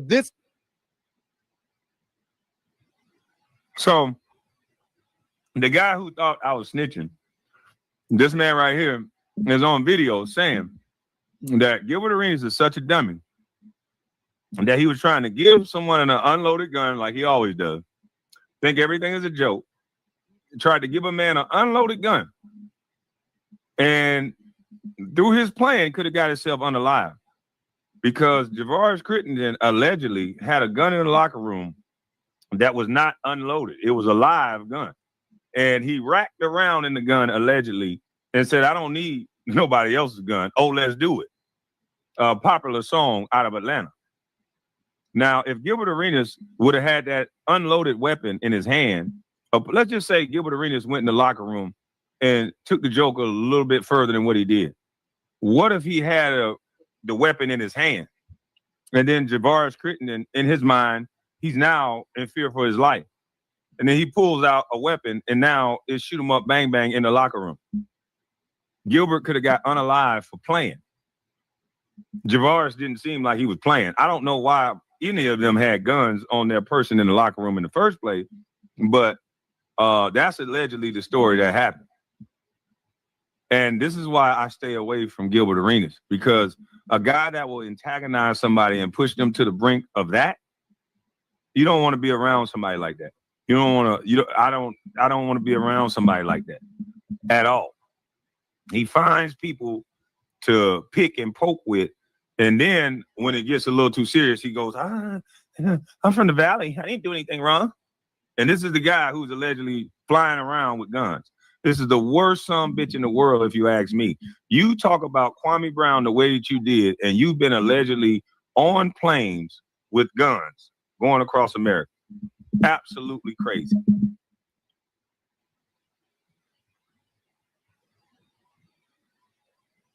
Could have got himself killed for being a fake dummy. See, and as he does so, he does finger guns as if he thinks all of this is funny, that he's getting suspended for a couple of games. So this is the backdrop. This is the kind of guy he is. I mean, even when we talk about the showdown, if you will, Crittenden walks in the locker room and Gilbert has 3 guns on the chair and says, pick one. And Crittenden says, I don't have to do that. I got my own. Cocks it, starts singing, oh, let's do it. And it said, everybody ran out of the locker room except for Gilbert Arenas. And I heard this from not Gilbert Arenas. He sat back and he laughed. So this is the level of troll, ladies and gentlemen. He's willing to die for the joke, right? Or at least he was when he was a player. When Gilbert retired, I said, this guy would be great on TV. The problem is he's Gilbert Arenas. He plays by nobody's rules. We had him on the jump one time. Our producer sat with him for 40 minutes in pre-show meeting. All they were doing was going over words you can't say. What about, can I say this word? No, you can't say that on TV. No. They finally landed on douchebag. Can I say douchebag? Fine, Gilbert, you can say douchebag. And then he proceeded on the jump to work the word douchebag into every single answer of every question thrown at him. This is a Gilbert Arenas who at another time could never exist on TV. But because of the great equalizer of the internet, he's become a massive star for all the reasons of rule breaking, of being a troll, of all these things, of allowed to be a massive star. Now, here's the deal, Dan. We got the gambling scandal. And this is him talking about the day he learned, maybe I should stop trolling. Me trolling my own case, and I'm ready to snitch, right? And then I'm looking at the case like, all right, Chauncey, Rozier, the fuck is that doing me? What happened is we're getting ready to go on the show. So I'm like, I'm not gonna mess this moment up. I'm not gonna mess this moment up, right? So What did the lunchbag say again? Informant lunch. I didn't know, because I'm reading on real time and then going on the show. I didn't know how serious that was. And then once I realized how serious it was, it kind of scared me. But them, right, it started seeing like The crime families. like I've heard these names before, right? Like I'm watching you because I watch Datelines and I watch all this mob. So I be watching like okay, got an argument at a restaurant. Next day, restaurant blew up. Ooh, car blew up. Ooh, like okay, so they just about their business on just arguments. This is real. This is for families, and my name is in it for no damn reason. Do they think this is real? Do they think I'm a part of it? Listen, I didn't get in my car for about a week and a half. Really? Hell no. I mean, let's talk about what's real and what. No. I believe I don't. So No Chill Gil didn't get in his car for a week and a half? Not the guy that ain't scared of nothing? No Chill Gil wasn't in the car for a week and a half. Interesting. This one's interesting, right? I did not believe that there was a trolling line that Gilbert Arenas would not cross, because I too marveled at, in a locker room where Gilbert knew what his power was as the star and the star moneymaker, he pushed a teammate to the brink on the game of chicken of, you're not going to shoot me in here. Here are the guns. Teammates are running out, but he's that committed to the joke. Layout. He does not fear the FBI. He does not fear basketball investigations. He does fear the mafia, obviously. No. That's exactly it, Dad.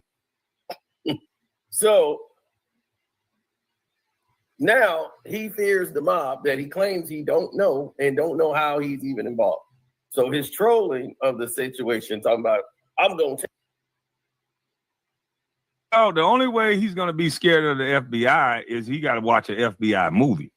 So he ain't watched no FBI movie yet. He watched the mob movie, so it made him scared. He saw people getting unalive, disappearing. So he's scared because he saw it on TV. We need to show him some of them cop movies, some of them cop shows like Bad Boys, what you gonna do when they come for you, bad boys. You got to start watching that, Gil. Police are now play no game. Bad boys, bad boys. What you gonna do? They gonna get your ass, boy. You dumb. You around here flying around allegedly with guns on a plane, not scared of the FBI, but you scared of the mob. The FBI arrest the mob and put them, well, there ain't no mob, but the FBI arrests people that say they're in the mob and send them away for 150 gazillion years. But you only scared of the mob. I would think you should be scared of both. Allegedly, I think I snapped. But it ain't no mob. Hell, he don't know that all of this trolling was not good to do. I'm quite sure his lawyer told him. Just like they said, he sat there on the jump and they prepped him for 45 minutes on words he cannot say on TV. And he want to search for every word that's pushing the line just so he can say it on TV. Who would do that? Nobody but Gil. But here's the thing.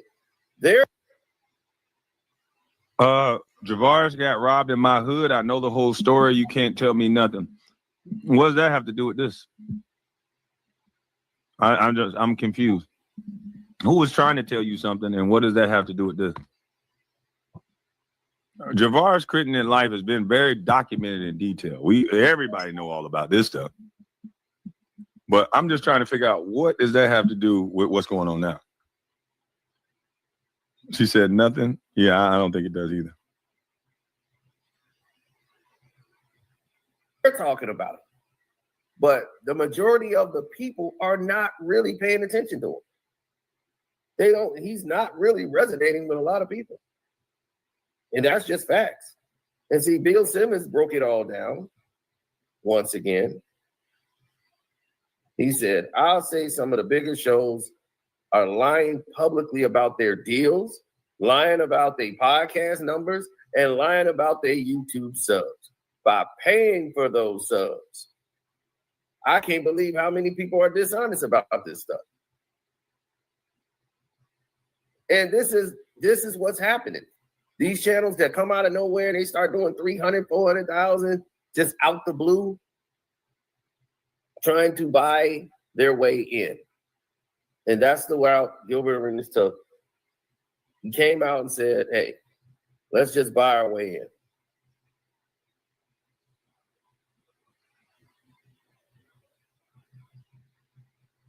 Yep. Got to play to pay. Well, I don't know if he ain't got no way to get out of it. See, some white people talking. See, when the white people said he ain't got nothing to say, so he gonna remain quiet. You know he ain't saying nothing to me no more. That boy, he do.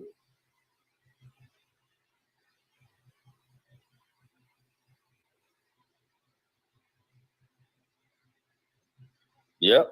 No one's gonna review it. Yep. Review that behavior, because that's exactly what he's talking about.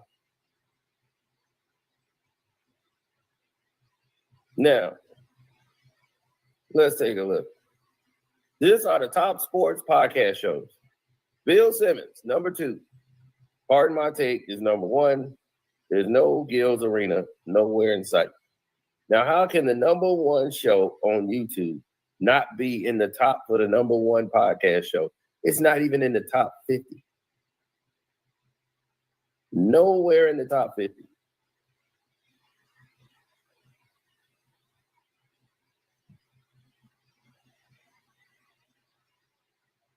That's unbelievable.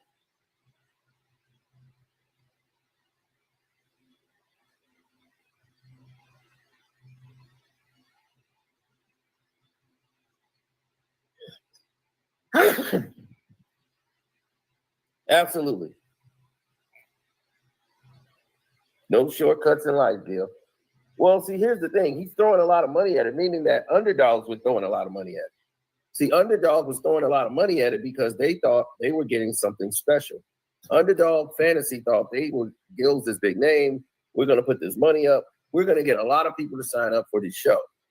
We're going to build a studio in Gil's house. That's saving us money for having to build a studio somewhere else in like a building where we got to pay rent. I noticed something, boy. These Gil detractors, they get quiet as a church mouse when that truth come out, boy. They do all that capping and yapping, and then I drop my link and say, come on up here and tell me what you talking about. Come on up here and you know, let's talk about what you seeing. Oh, you just hating on Gil. Oh, you just this. I've never hated on this man a day in my life. Got no reason to hate. I simply stated from the beginning, all this bullshit that y'all was listening to this cap dude talk about basketball and all this. I just don't want this dude talking about me. He's too stupid to talk about me. He's going to say something different than me every time. I don't want him talking about me. I don't want nothing to do with this dude. A dummy that would have that much money and that much privilege will put guns on a plane allegedly and fly it around and potentially get prison time while you're an NBA player. I think he's fucking stupid. A guy who came into a position and said, I want to be an international pimp, I think he's stupid. I just don't think I need to be around a guy like that. So you guys can give him everything that you like about him, that he scored on Kobe, that he, oh shit.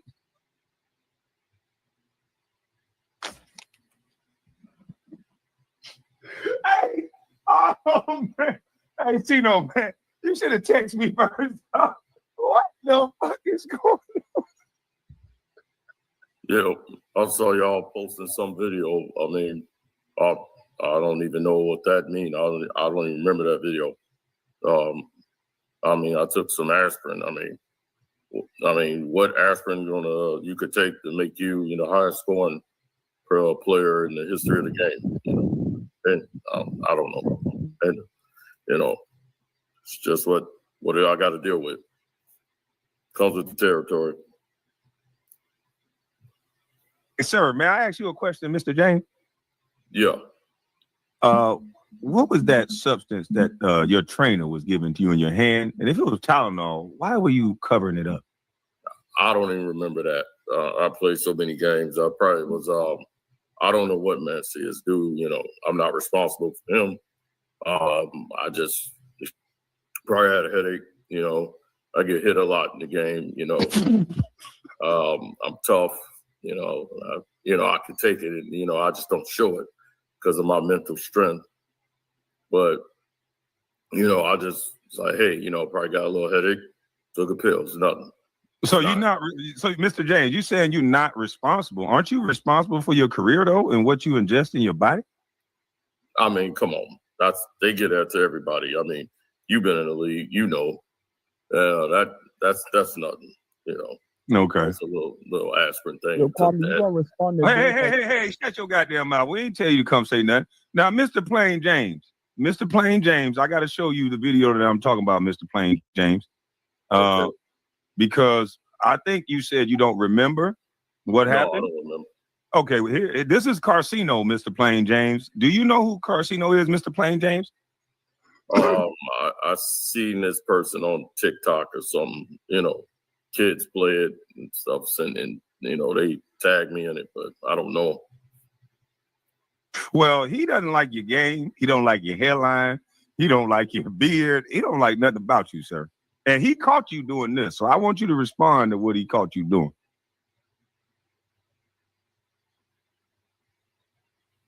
What was going on with LeBron James back then with that field situation? It was going to come back around.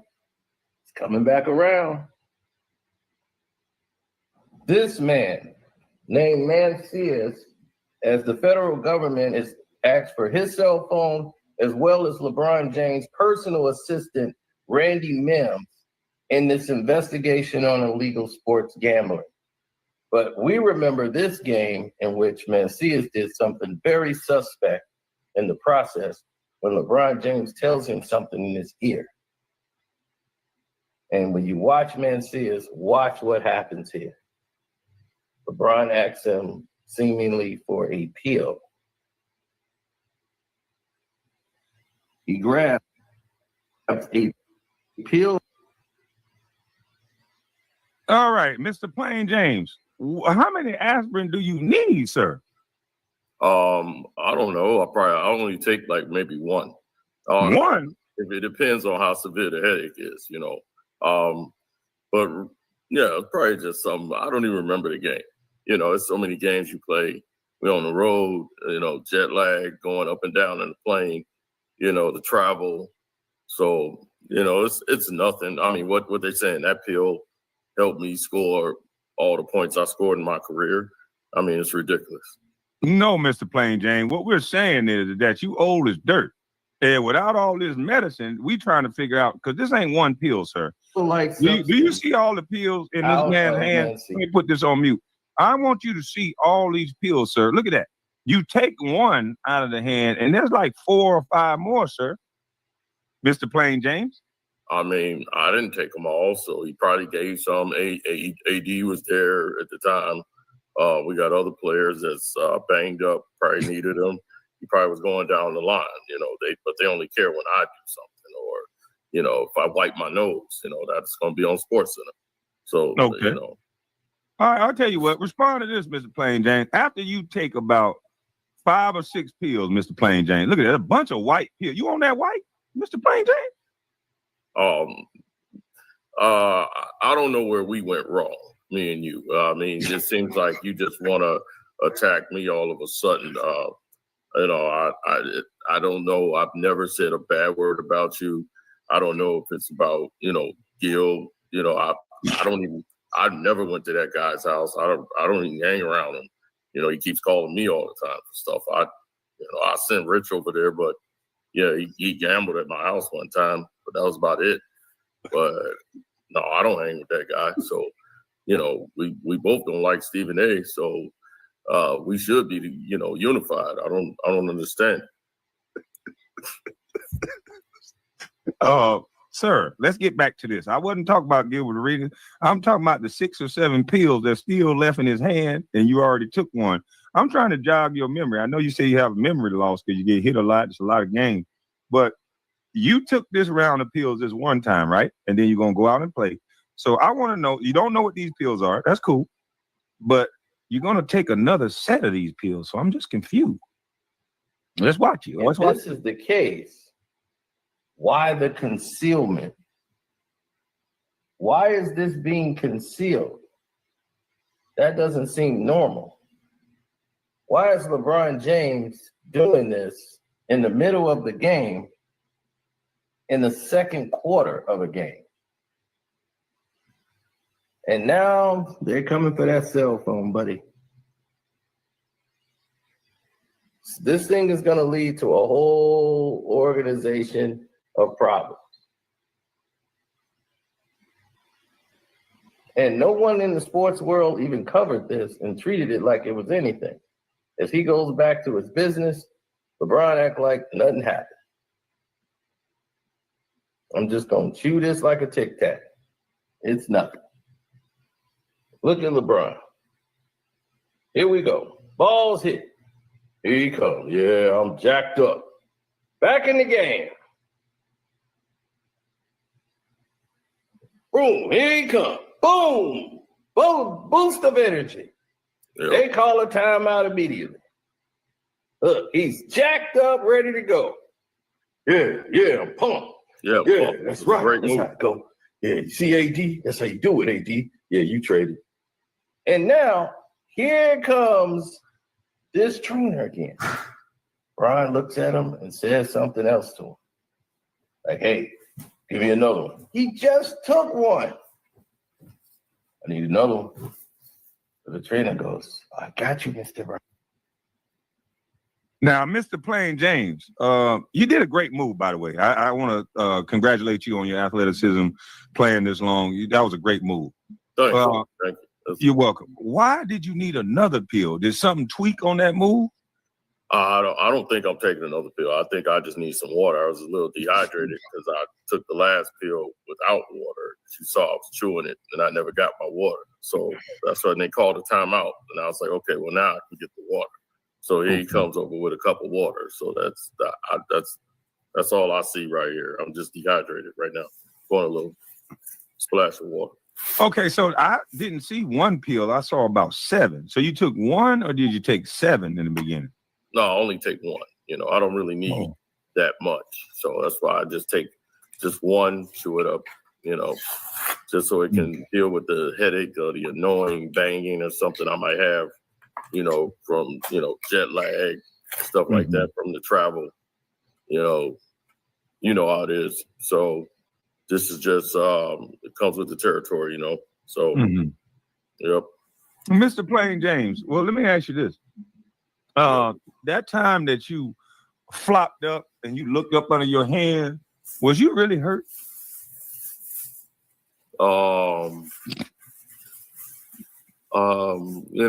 Hurt for me is, it's a difference because I'll be hurt, but I could deal with it.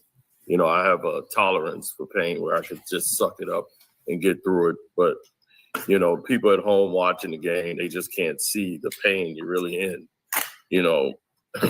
My left ankle is, doctors told me, man, like really, if I play like 5 more games, it could just fall off. Oh, Mr. Plain James. Well, if that's the case, why won't you just retire? You got all your money. You got your beautiful wife.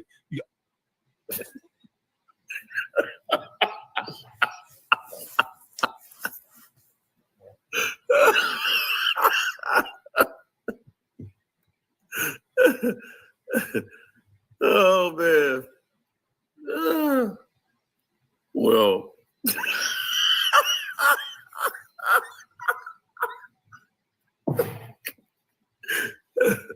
Well, I would, but when it does happen, I'm documenting everything. So, how Jordan had The Last Dance, I got one coming out called The Last Chance. And I want to make sure my family and everybody get to watch the journey as I do The Last Chance to go out here and, show the world one last go of LeBron James before I exit. Man, I'll tell you what, I do think that's a beautiful ideal. That a guy like you, that Mr. Plain James, that will make a documentary with Last Chance, when you take away other people's chances with Homelander Jr. How do you feel about taking away Quincy Oliveira and the young man down there from Texas chances with your son being in the NBA? Well, Bronny is, he just had. No, it's Bronny. Your son named Ronnie. Yeah. Well, he's a great kid. I mean, but now he's a man now. But he is knowledgeable. He's like a sponge, man. And the way he get more reps working with the guys, the first unit, he could turn up and do some good things, But I'm watching him getting better and better each game, and he's picking it up. And the more he's out there, the better he's going to get. Wait a minute, Mr. Plain James. You said that he was getting more reps with the first unit. He had 0 points. Well, there's other ways to contribute. Mm-hmm. He's the way he dribbles the ball. He's taking a lot of pressure off the other guys, bringing the ball up, and he's guarding another guy who is standing in front of him. So they don't have to stand in front of him because Bronny's there standing in front of him. So that alleviates someone else having to do that and take that task. And, he can get a ball to somebody else. That's another guy you can pass the ball to, and Bronny could just pass it over to somebody else. So, yeah, he does a lot out there. Well, if you mind the game so much, sir, how come your son don't know the game? Oh, Bronny knows it, but he can't get a lifetime of knowledge in this just his second year, Mm-hmm. Mm-hmm. Bronny's just, he's kind of learning, you got to remember, there's a lot of new guys from what we had last year. Mm-hmm. So he's learning the game as he goes along with the new guys. And, it's kind of hard. You pretty much got the same team, Mr. Plain James. Well, he was in the lineup, he's out the lineup, he's in the lineup, he's out. It's hard to build that rapport, Okay. You've been in the league. Like to build on what you said, Mr. Plain James, is that Bronny is doing other things that don't show up in the stat sheet. Everybody wants to know, Mr. Plain James, are you going to be able to do that now that Luka and Austin Reaves got the Beach Boys going? They're playing well. Are you going to be able to come off the bench or contribute something different? Maybe play some defense. Come off the bench? Yeah, I'm just asking, Mr. Plain. Come off the bench. I mean, would you want one of your main weapons coming off the bench? Well, Austin Reaves is the better weapon than you right now, Mr. Plain James.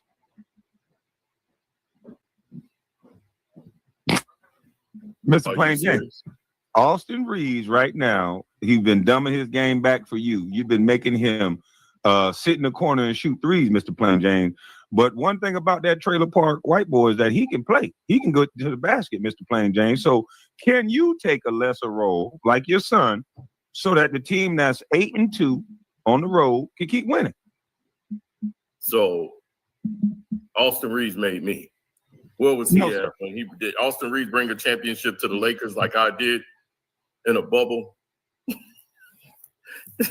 Did Austin Reaves bring a championship to the team like I did in the bubble? No. In the hardest condition, no one has ever won a championship under those conditions. Having to live in a hotel room where you can get all the food and everything and don't have to travel, all these hard conditions. Had to play in one building to be the only team in shape. You know, it was hard, very hard for us to win. Maybe you didn't understand my question, Mr. Plain James. I'm going to ask it again. Will you take a back seat until Austin Reaves and the Lakers because they're winning right now? Hell no. They winning because Bronny's out there helping, and it's the whole team. It ain't just Austin Reaves. You know, Bronny do things you can't see on the stat sheet. He's on there, he's clapping on the sidelines, he's pumping guys up, he's grabbing guys' shoulders, giving them that moral support.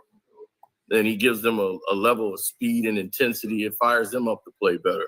Luka told me the other day, he said, man, watching Bronny running around out there has got me wanting to do the things he could do. You know, and that inspired Luka to get 40. So, you know, he's doing a lot of things that's not on the stat sheet. You know, he brought, you know, JJ Redick a cup of coffee the other day, you know, just because he said, man, I think you need a cup of coffee, coach. You know, these are things that show up that really matter to a team to bring the team together. So I would credit Bronny and a lot of those young guys out there. You know, Bronny don't get the credit he deserved, just like me. You know, it just comes with it. Well, I appreciate that answer. So what do you see, Mr. Plain James, what do you see you and the Quakers doing this year? This is the last chance. So we're going to go out, win a championship, and bring one back to LA. Mm-hmm. Yep. Okay, so will you think this puts you past Kobe and MJ if you win this championship with yet again one of the greatest talents on the court in Luka? And so would you be his sidekick, or are you going to be the lead show and it's going to win because of you? Well, I think we're going to win because we're the greater team. I'll never say I'm greater than MJ or Kobe or anything like that. I got enough class to never go down that road, but I do feel I'm the greatest player ever. So that's just, you know, the way I feel when I play the game. You know, other people might say different. That's their opinions, but I would never say I'm better than Mike and Kobe or anybody else. But I do feel I'm the greatest player ever. Mr. Plain James, you got accused for stat padding a lot against the second unit. Do you think you're a stat padder? I'm just trying to compete. That's it. I'm trying to compete, trying to win the game, no matter what's the score on the clock or what the numbers say. I'm just trying to make it happen. We're down 100. I'm still be fighting. Yeah, I noticed that in the fourth quarter when you're down 100 and the second unit get in, you're still in the game. Why are we not saving your legs for a game that we could potentially win? Man, I just want to inspire those young guys that's on that second unit that you got to fight no matter what. You got to have that fire because without that fire, you're down the stretch when it's a close game. They know I'm going to be right there to probably choke it, but I'm going to go for it. Okay, let me ask you this. Have you ever heard of a guy named Pale Sonnen, who's a legend that you guys have the same drug guy? Never heard of him. The UFC fighter, Pale Sonnen. Never heard of him. Okay, so we just moved past that. But he's a legend that you guys, he said something about some damning things that I think you would want to hear. So you might want to look up Pale Sonnen, okay? Also, a lot of people make up things about me. Somebody said that, you know, I bought a horse. You know, people were dating my mom, all kind of crazy stuff. Yeah, a lot of people said that, though. Yeah, kids out of wedlock. And they say a lot of stuff. We just keep our blinders on and keep looking forward and staying positive. Well, all I that definitely stuff, they say it, and that's it. People can say anything they want. Mr. Plain James, why is your left hand shaking so fast with the mic in your hand, sir? I'm a little nervous. Had a lot of coffee. Okay. Well, hey, I thank you, Mr. Plain James. At this point, we're gonna have Mr. Carcino come up to the podium. We're gonna give you a chance to bring Mr. Cino up because I'm sure he's gonna have some rebuttals to what you're saying, Mr. Plain James. And so we thank you for your time. You're a great player, Mr. Plain James. Thank you. I know this. And your son is great too. I know this also. And make sure you send a check to Kwame Brown Bus Life LLC. Thank you, Mr. Plain James, like you do the rest of them. Thank you, sir. Yes, sir. All right, we waiting on Mr. Cino to come up here. All right, now if that King Meech, yeah, hey man, that was some hell of an impersonation, boy. That's cold. Hey, somebody in the chat was like, "Man, my wife was listening to him. She thought that was LeBron James." How in the world did you get him and Gilbert down so good, man? I don't know. It's just, I guess, from just listening to him. Gilbert has like this whiny, complaining, dragging voice that's annoying. So his was easy to get to. Man. So what do you think is gonna come of this? I still don't think nothing really gonna come of it until he retires. And I really think Windhorse or Windhorse, the white guy that he disrespected, that longtime friend of his, I think that guy's gonna be the one that keep pursuing this story. Well, he's not gonna go down the road with this. Mm-hmm. He's still under the Clutch Sports, so they're not going anywhere. These guys here, they never gonna put out anything on LeBron because it's like the NBA shooting themselves in the foot. Why in the world would they want to do that? They're the only sport that wouldn't. Like baseball, they don't care. They have destroyed Barry Bonds, A-Rod, all of them. They have destroyed all because nobody's bigger than the team, the organization. So they want to make sure the organization is what's important because we always going to have players come and go. NFL, same way. The logo matters. The team matters. NBA is the only sport where they preach the player means more than the team. So when you come in, it's LeBron. Whatever LeBron want to do, the Lakers, Luka, they don't care about the team. It's always about the athlete. So the Bulls, you think people cared a damn thing about the Chicago Bulls? No, they cared about Michael Jordan. They were doing things. He was transcended all the teams. So that's what they do. Each team, Shaq, that's it. It's all about the identity of players. And that's like, well, they don't have helmets on. That's why the NFL made the rule, like, keep your helmet on. They want you on that field. Do not take your helmet off on the field. We want your helmet on at all times because we want them to see the logo. We want them to identify with team. And that's why they stay successful. And that's why the family business, because it's always going to be new players that come and go. And the NBA used to be somewhat like that until MJ. They used to be somewhat like that, but I do understand your point. I see where you're going with it because, and that's what Gilbert alluded to. I kind of agree with what Gilbert was saying in some regard because you started to see the slippage. Like I went to Memphis and I played with Rudy Gay, and I would see the difference in how they would approach the thing with Rudy Gay, and it's like they started treating players that they pay or they're about to pay as little children. They didn't ask them to do the same thing that they did before they got the money. And I think that's what's ruining these teams. Like, just because you pay a guy, you're from an era that Isaiah Thomas, whether he got 1 million or 20 million, Isaiah Thomas is going to give you whatever he got on both ends of the floor. And that's why you respect him. That's why I respect him. What is this new thing with players pretty much admitting that I don't do that? I don't play defense. Because this entitlement came in because of the era that they live in. It's accepted. Everybody has to respect mental health. They have a session, like if you're having a mental health day, like if your body is breaking down, you can go into a corner and sit by yourself, and the team has to allow. Man, stop playing, man. No, it's a real thing. They actually got a woman that makes $300,000 a year that the government is paying to host these seminars where they actually do these things. At NBA teams? NBA does it too. They hire this same women that come through, and then she holds these sessions to help people deal with the problems that's going on in the world, like society, like Black people feeling like no one's judged. They got white people there in this room also to make them not feel racist. What the?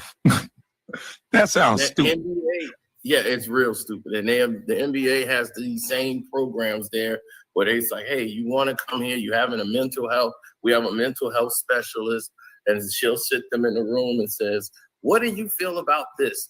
And, no one's judging you here. And if you feel like you need to say something or you want to judge somebody, you got a quiet space. You could go sit in the corner and not be bothered.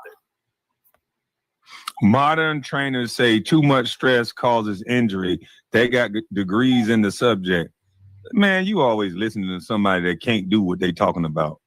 There ain't no degree in that. If you can't handle the stress, take a different job. And that's why so many people can't do what we do. And there's other jobs like being an attorney, being a doctor. I'm not going to be able to do that because I'm not going to sit up and read all night where it takes to be that. So I just think it's a built-in excuse. And so let me ask you this. With the NBA and Gilbert and a lot of these people, because they're openly saying this now, 3-and-D players and classifying people as rebounders in this. It's my belief that all the top players within the next 5 years will be from overseas. Because yes, it's already there now. Yeah, we're they're at teaching them how to play basketball, though. Yeah, we're at 180 players right now. It's 450 jobs, people. And we're already at 180 players from overseas. 180. When Michael Jordan was playing in the 90s, it was like maybe 12 altogether. Now they're 180. The NBA is getting ready to, I'm going to tell everybody to move. When LeBron got into this, we're going to buy this league and compete with the NBA, they're trying to impede on what the NBA was getting ready to do. The NBA is finna buy EuroLeague. EuroLeague is finna partner up with the NBA, and they're going to create a whole new league. This is where their money is. So a lot of their European players are going to be over there, and they're going to have players that don't get accepted. They run out and they want to go play overseas. They're going to be over in the EuroLeague. The NBA EuroLeague is getting ready to take place. They're looking to merge together. So this is a thing that's been in place. The pandemic slowed it down, but this is what the Paris Olympics and everything was about, to get the people out there more, get teams out there to London. They want to really get this EuroLeague off the ground. And here come LeBron come in with Joker and got with this other guy. I was like, that's not going to kick off. That's not going to happen. I already knew that wasn't going to happen. Once you're going to combat the NBA and go against them, they don't have the infrastructure or the resources to do that. And it's rather start up again all the problems with the financials and everything that the EuroLeague had. The NBA can come in and facilitate.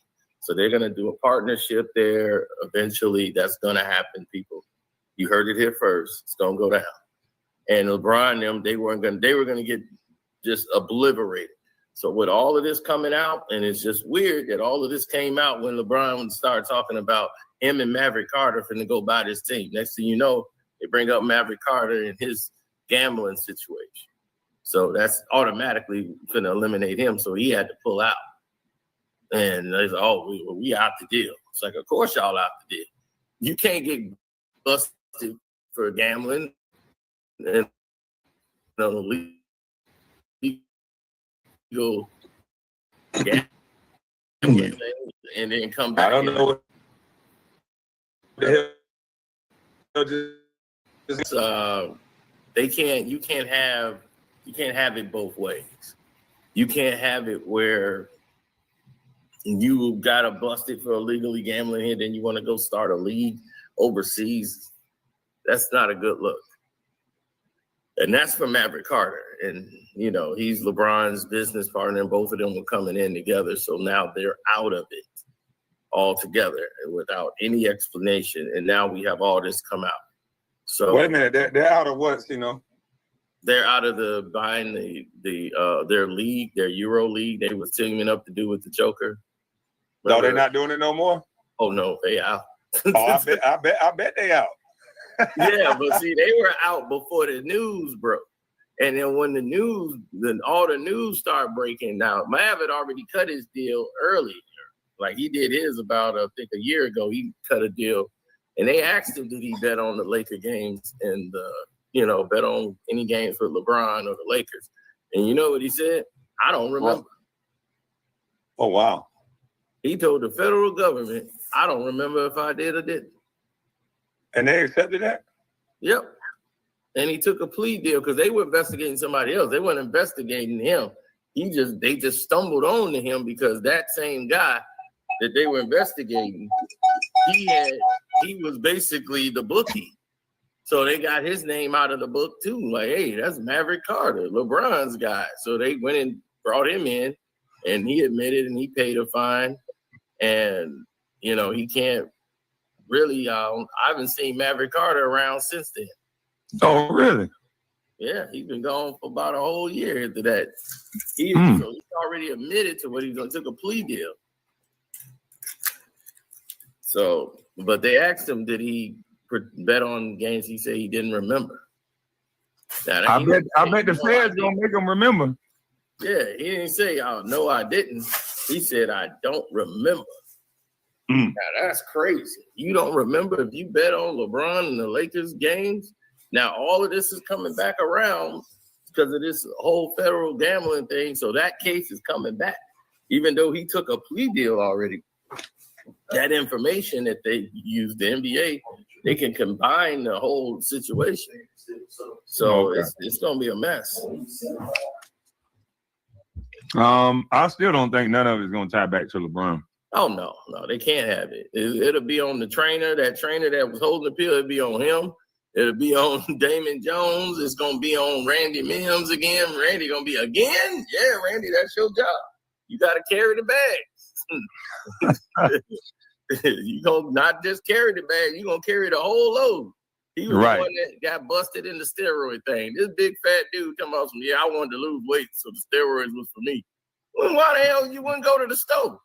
And right. And it's whatever it is, it still ain't working out. He still ain't lifted damn weight. He done got bigger. I was like, what the hell? You the only dude in California I know that's getting fatter. How the hell you doing that? Yeah, he doing steroids, and he allegedly was doing steroids, and he's still big. Yep. He admitted to buying it for himself. Like, oh, no, I was buying those for me. Illegally in the damn alley, they wasn't even investigating him. They were following the guy. They were following him. The feds was on him. And then they didn't know. They was like, wait a minute, who's this guy he buying from? It ended up being Randy Mims. And then the guy happened to be a former trainer of LeBron James, who LeBron said, oh, he was training my wife, not me. So he threw it on Savannah. So he ain't nothing gonna stick to him ever. That boy, he can be on tape. They caught him on tape like Dana White slapping somebody. He gonna be like, no, that was my brother. That's my half brother. There you go. LeBron don't even talk to his half brother. LeBron got a half brother? Oh yeah. LeBron from his mom or his dad? On his dad's side. Why don't he talk to him? Because it's LeBron. He don't want him to exist.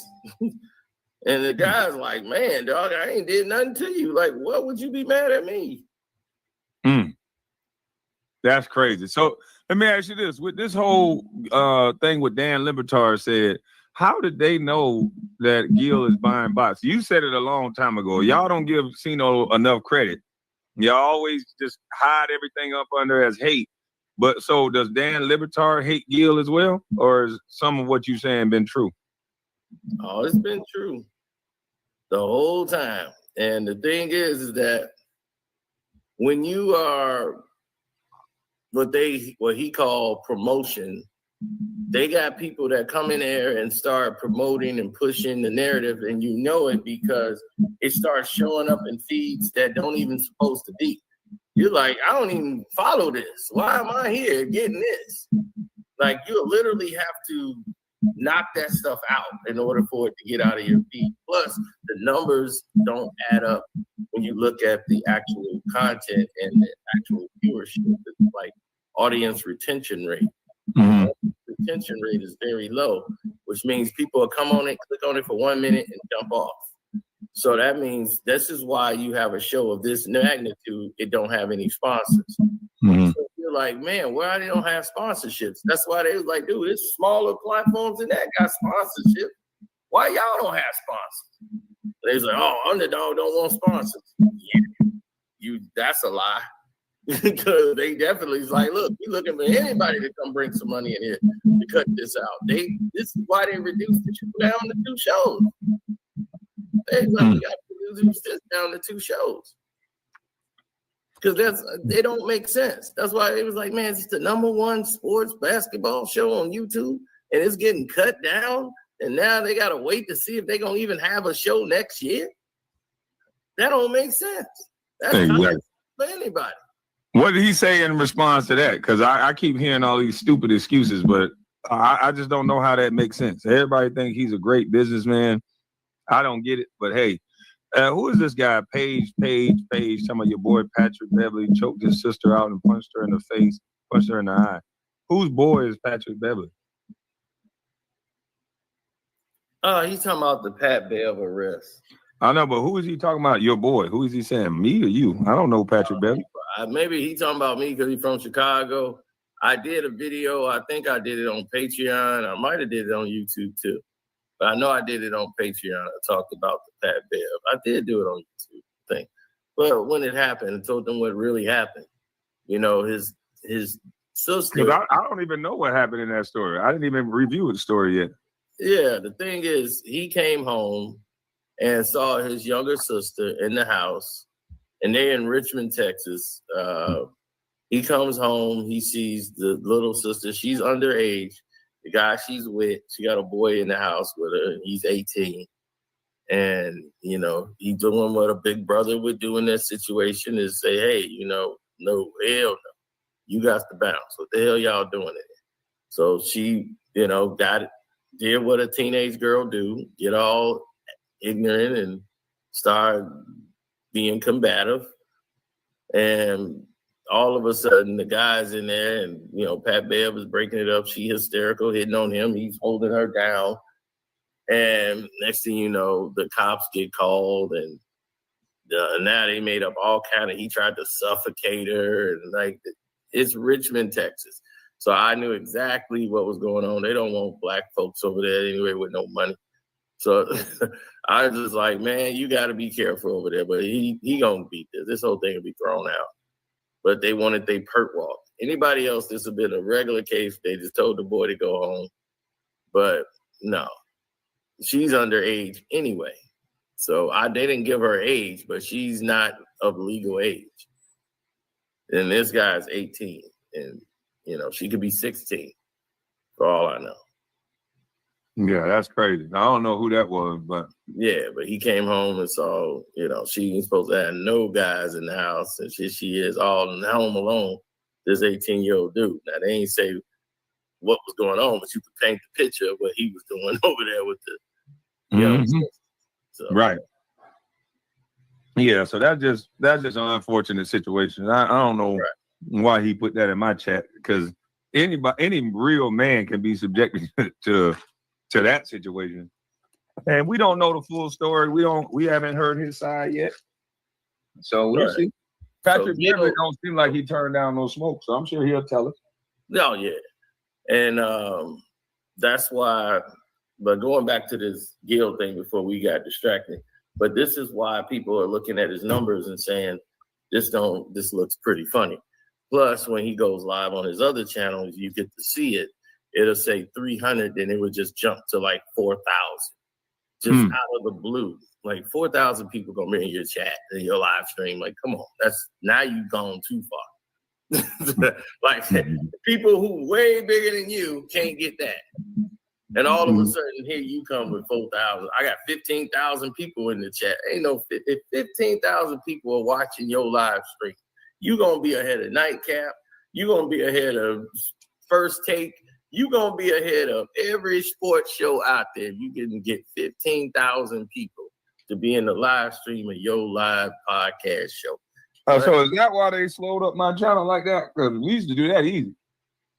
Oh yeah, I mean they slowed everybody down. If you not connected to these groups, they come right in and they start slowing you down. The left is real good for it because a lot of these people got power at YouTube, and YouTube right now is in a power struggle with anybody who got YouTube TV. You know, YouTube don't like to pay money, and the fact is that when you see a situation like what they fighting Disney right now, for all the people who got YouTube TV, y'all know what's going on already. They got Stephen A. Smith sitting there on TV. Hey, if you go to this website and you report, hey, I want to watch the games. They got these people on Sports Center. Pat McAfee told them to their face, man, I ain't doing that shit. Doing what? Yeah, I'm not doing that. And that's what Pat McAfee, where he said that was because they can't, he's his own boss. Stephen A. and them, they got to say that on there at the end of it. Y'all go to click the website and tell Disney we want the games and all this, sign the petition saying we want it. Come on, YouTube TV is making them do that. And since they've had this partnership, like I used to do probably 30,000. I used to have 5,000 when I do my basketball coverages. YouTube told me, though, that's because it's more people now covering the games. So it's just, that's why I'm like, why would my views go down? It's just because there's more people covering the game. That don't make any sense. Right. I was like, no, I'm like, you have a deal with the NBA. Y'all have a license with them on YouTube. If they feel something on there is not promoting their brand and is hurting their brand, rather than helping it, they contact you and y'all don't even contact the person. Y'all just immediately go to restrict it. And that's crazy. I've been on YouTube enough. I've seen this. I know how it works.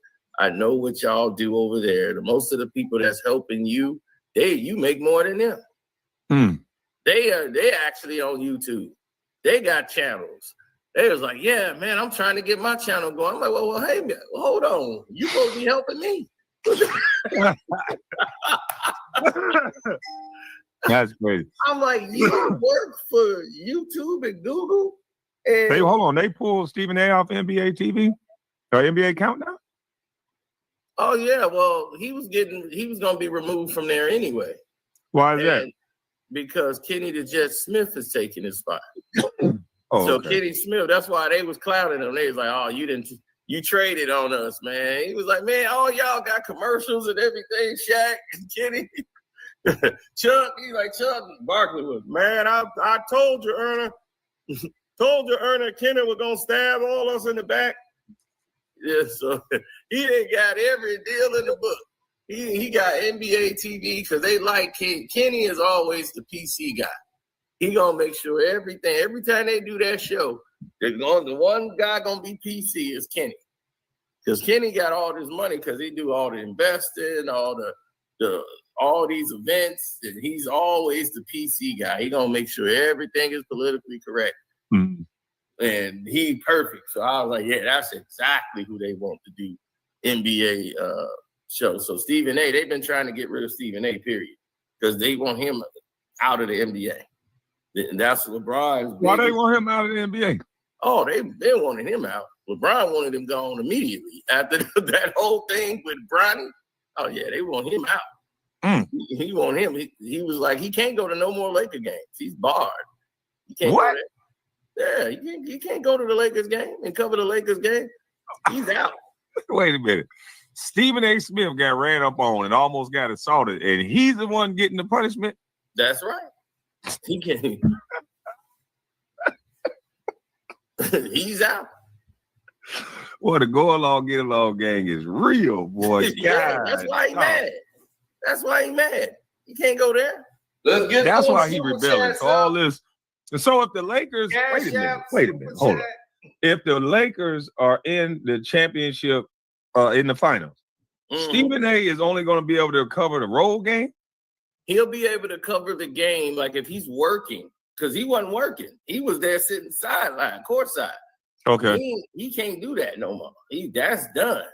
He can't buy a Laker ticket courtside at the Laker game. Nope, that's out. As long as LeBron is on the team, he cannot sit the courtside. Oh, that's crazy. No, he know it too. That's over. So if he was working for ESPN and they're in the finals or something, he's doing NBA, he'll be up there in the booth. Now, if he's doing his job up there in the booth, that's fine. But LeBron is not going to sit down with Stephen A. Smith and do an interview. And he wanted him kicked out. That's why he's been going so reckless on LeBron, because he know, hey, it's over. I'm done. And the NBA pretty much then took that from me, and they finna phase me out. So I'm gonna be doing. That's why he's doing more political. I was told everybody he's gonna do this move. He's going over there to the political side now. He's like, it's gonna get dirty for him over there, boy. Yeah, it's gonna get real dirty. He learning now. He can't do the same BS that he do in the sports world over there. They come right for you, boy. You can't play both sides. You gotta have to pick one and get in. When you got one foot in, one foot out, they gonna both join and link up to burn your ass. Yeah. It is not like sports world where you just say what you want, just keep it moving. I'm like, dude, you might as well go to the right, because the left look at you like you on that side anyway. But he's too opinionated to be on the left, because he got to go through Roland Martin for everything. Exactly. And he ain't gonna call Roland Martin for everything. Yep. And now his main problem is he realized now his NAACP, all that stuff he was getting, his HBCU, he was, wait a minute, they gonna rescind my HBCU. They were like, yeah, we don't like what you said about Jasmine Crockett. They were like, yeah, they gonna rescind all that. The NAACP gonna come right for you. Go along, get along. Dang. And he's an honorary Q-Dog, allegedly. So they might take that from him. Yeah, he's gonna be dishonorary. Yeah, he was like, all the money I donated to the HBCU, they was like, yeah, they ain't gonna let you ain't gonna be allowed back. No speaking, no nothing. All that's over. So are they proving that it's a go along, get along game just because this man don't like Jasmine Crockett? What does that have to do with all this other stuff because he don't like Jasmine Crockett? Well, the thing is, he was like, "Oh, I love her," and now he love her. He didn't apologize. He did everything in the book that he do love her. Yeah. Oh, I love her. I'm just making a point. I just don't agree with her in her approach on how she went at Trump. I'm just saying, like, you got to get along. You got to learn to work together. That's what I was saying. I just didn't like that part, but I'm gonna apologize. So, and like she said, I don't even accept that apology. Yeah. She came out and was like, I don't even want your apology. I ain't accepting none of it. I don't even know why he did it. He looks stupid now. Yeah. Now you got Jamel Hill that went in on him. I also to do that video. She kind of didn't go in on him. She kind of went on both sides of the story and said, but as he goes from the thing with Beetle, she was like, yeah, Beetle did kind of go too far, saying I'm praying for his downfall. But she's like, yeah, Steven, like, she kind of got a point.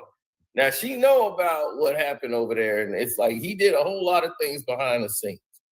Like Jamel Hill and all that. It's like all that stuff was going on. You tried to take the job from them. He tried to come take that job, and he was like, that was my job, and they took it from me. He was salty at them because they got that prime spot on SportsCenter, that 6 o'clock p.m. spot. He wanted that. He wanted to get away from the mornings and do the afternoons. He was like, oh, yeah, afternoons, evening, let me get that 6 p.m., that prime time, people coming home from work. I need that spot. So he was promised that. And then he said something stupid on TV about a woman, and they came and took all of it away. Every time Stephen A. get in trouble, it's about saying something about a black woman. Yep. That's why he said, so we can't, our brothers, y'all gonna leave me hanging or sitting? Yeah, he said standing, and then he said sitting. He's like, we can't even disagree with a black woman one time. I'm like, no. That's what I was saying this whole time, Stephen A. You and your group that he used to lobby for, they want men to be obsolete unless you're in the community. The only men they put on TV is men in the community. A heterosexual man that just has an opinion, there's no room for you. And I don't think Stephen A's opinion was all that wrong. Like, to me, Jasmine Crockett, they make her look like the community so that people don't judge her behavior, because most of us are going to say, oh, she's one of us. And the sisterhood code is strong as I don't know what. If they feel that they are picking on her because she's a black woman, then they'll just go with anything she say and does. And I think that's what's going to happen. She might go up after this, I think. I mean, she knows share the same green screen house is funny. Yeah, man, that's what's up. We in the same studio. This is our studio. What you mean the green screen house? Right. Yeah, it's the same right. house. We doing the same show over here, Gil. And we ain't spending as much as you. Yeah, we're in Kwame's arena. Yeah. The black hole in Kwame's arena.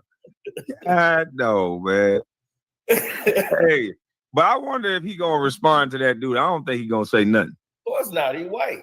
He know that's why they like Gil. He know his place. Mm-hmm. Yep. He ain't gonna question nothing. The white man said it. He only gonna smile greater. Mm-hmm. That's why I made sure I cuss everybody out. Everybody get the same treatment. If you disrespect me, I disrespect you. And I think that's why they like you. Like you say, they like Gil because he's a safe space guy. He'll come at me and say a pistol to my throat, and this guy, he won't say nothing. Yep. Scap Attack, he'll have a conversation with Scap Attack. It'll be the most respectful basketball conversation in the world. With me, it's like I can't play the game. I'm like, damn, I beat the shit out of Scap Attack. I'm like, what is that? What we basing it off of? That's why I know it's all about who we like. Yeah, me and Scap Attack supposed to have a debate. We was having some videos going back and forth about Isaiah Thomas. So he was like, I'm gonna debate you. I'm like, all right, well, come on, we can do it. Oh, they said Cino is ducking Scap Attack. Man, I could be the moderator. Tell him to come on up here right now. Yeah, he's Scap Attack and come right on down the line. Yeah, tell him to come on up here. He went over there and debated Gil on that I ain't even gonna say his name, on that thief show, that documented thief. Oh yeah. That dude that had the sticky fingers. Oh yeah, the alleged junkie. No, not that dude. Damn, another? Yeah, it's another dude he got a sports show. He talks sports, and I think he got kicked out of college for taking had sticky fingers allegedly. I don't know. God damn, boy, he know how to pick them. Yeah, he stay around these seedy characters, man. Yeah, he'd be like, "Have you ever committed a crime?" Well, I was sticky fingers in college, but who cares about that? Exactly. That's what I'm saying. Everybody that took something before. What about you? Well, I had some, I was guilty of having tools to break in the house. I didn't actually break in there. They caught me before I did. I had a liquor bottle open in the console. Oh, well, that's not. That ain't even a crime. You got tools. What he do with the guy that had all A's and didn't do nothing wrong and he just the most qualified? What do you do with that guy? Yeah, see, you a bookworm. You probably want my job. See, you too smart. You probably kind of say, what do you need me for? I don't need that. See, you talking all this rote and all that. We talking about what we can do to make the show fun. You talking about marketing and numbers. I don't know. I'm confused with all of that. Go over there to Kwame Bryant. Oh, yeah. That's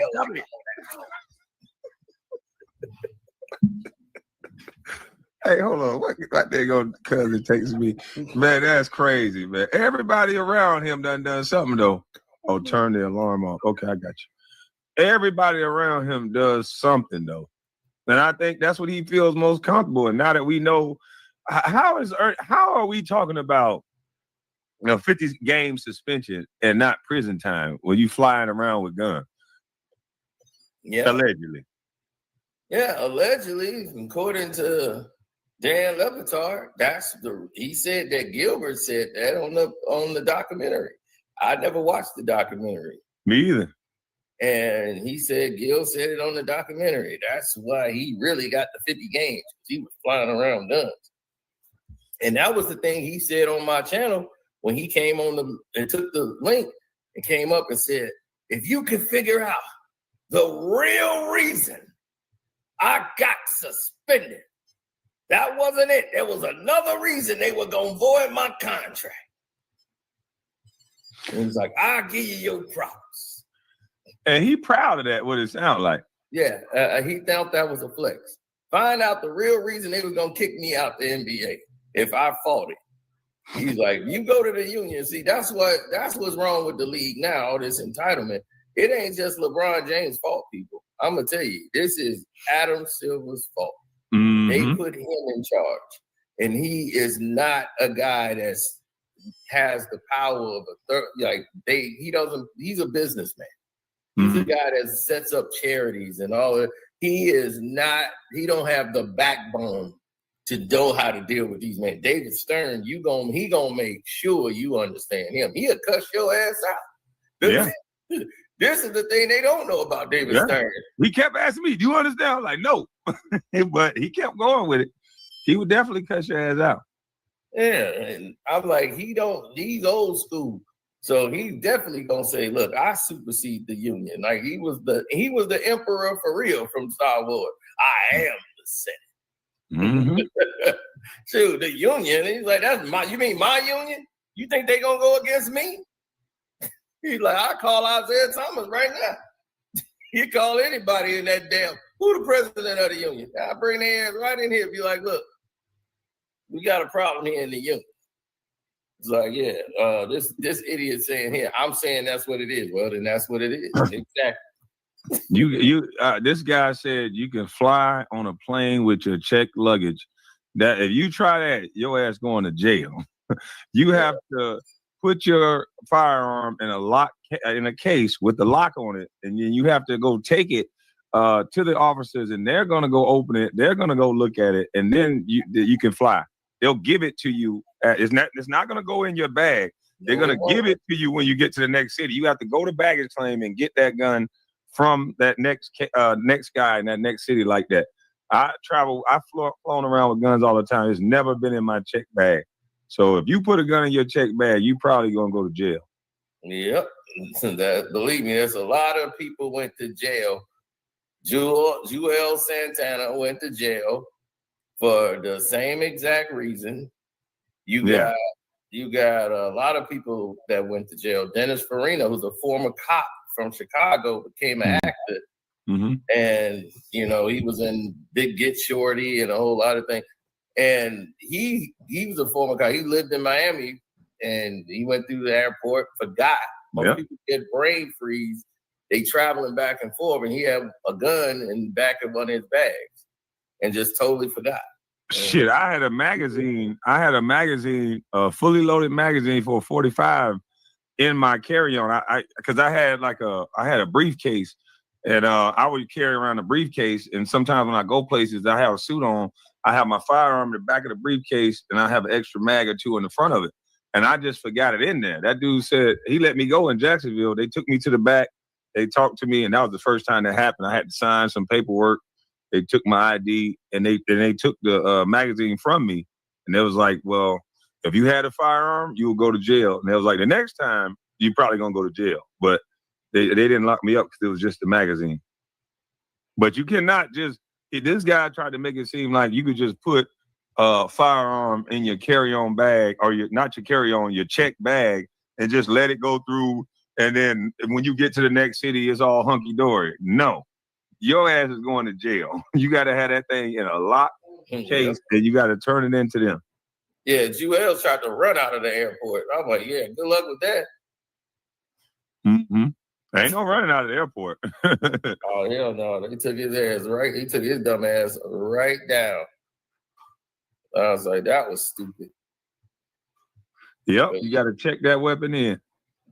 But whoever that dude is on that 4-wheeler, Yeah, you have to check the weapon in. You saying that now, but that ain't what you said before. If you just put that shit in that check bag, you going to jail, bro. Yep. Straight up and Do down. not pass go. Yeah, this is on my Patreon, but I'm gonna show it to you. This is LeBron's half brother, the one he don't even acknowledge. Damn, he looked just like LeBron. Yeah, he does. Got Nose the same bigger. body build and everything. Yep, he got a bigger nose. And LeBron don't like him. No, he don't say nothing to the guy, you know. So, damn, which I think is messed up. That's LeBron's father. Damn, LeBron looked just like that dude. Okay. Yeah, that's his real daddy. All these other dudes talk about, I'm his daddy. Nah, he looked just like his daddy, boy. Yeah, and he played ball. And I was like, your daddy played ball. And I was like, I know LeBron's whole goddamn life. But I was like, dude, look. Is this man still alive? That's LeBron. Is he still alive? Died. Oh, he died? No, he did. Yeah, he did. So his brother, his name Aaron McClendon. Mm-hmm.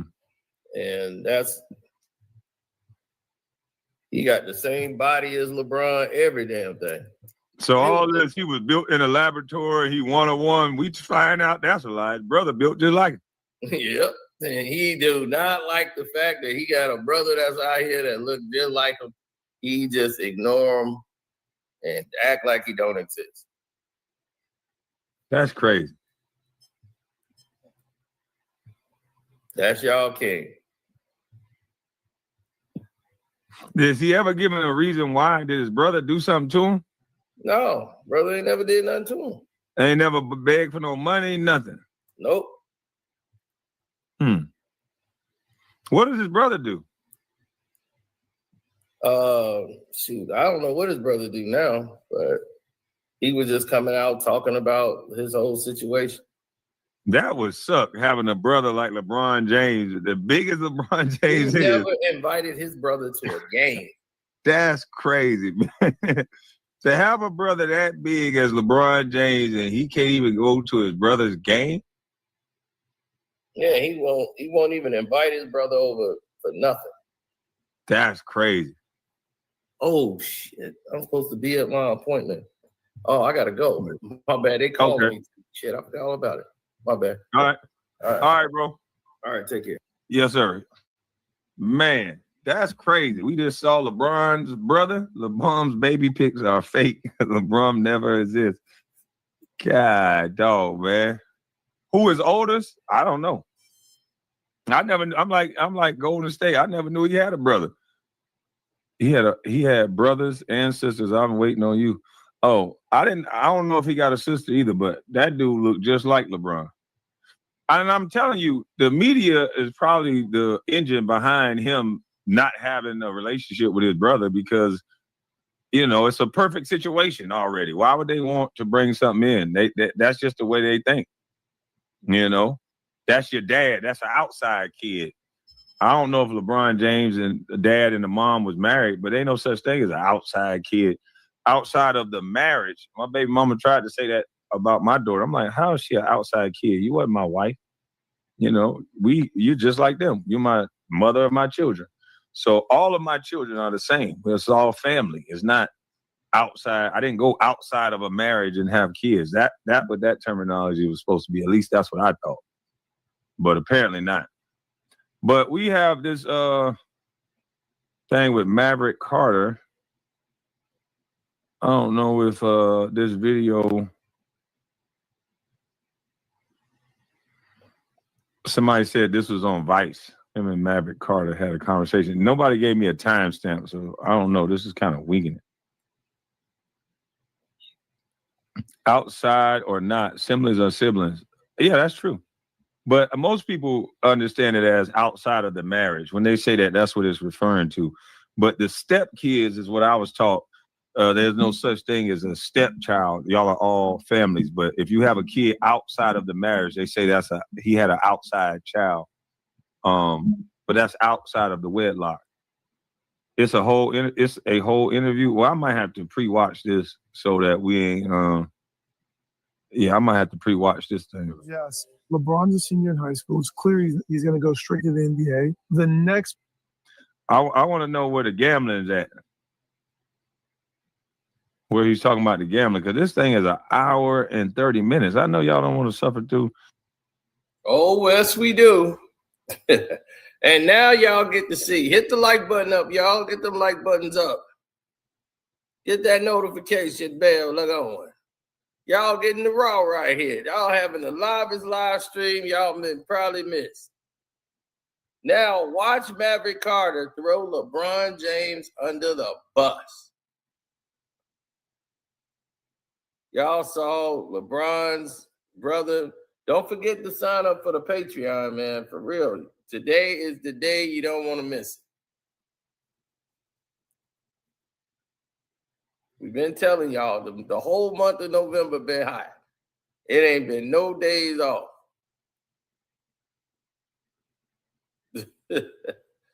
For real. He's a professional gambler. Well, we gonna see. We already done did 3 hours. I know y'all don't want to do another hour and 30 about no dang LeBron James. I know I don't. I just want to get to the part where he was talking about gambling. Breaking news, LA.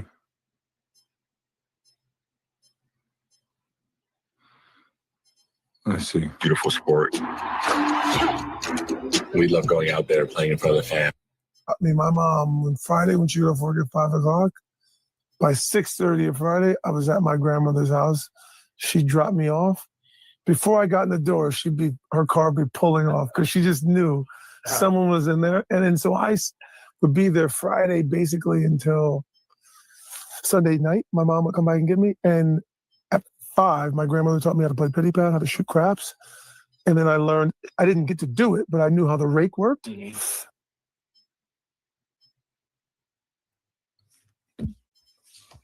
What the hell? Wait a minute. He said he learned how to play cards and take a rake at 5 years old, how a rake work at 5. And this LeBron homeboy, he interviewed like this. Why would he tell people he learned how to take a rake at 5? When did this interview happen? Let me see. What day was it? This is on Vice. 11 days ago, he did this interview talking about LeBron James. LeBron James allowed this dude to talk about him? Why in the hell would LeBron allow this dude to say this stuff? Does he not know that everything he says that we're all going to connect it to LeBron? So that's why he shouldn't be saying nothing?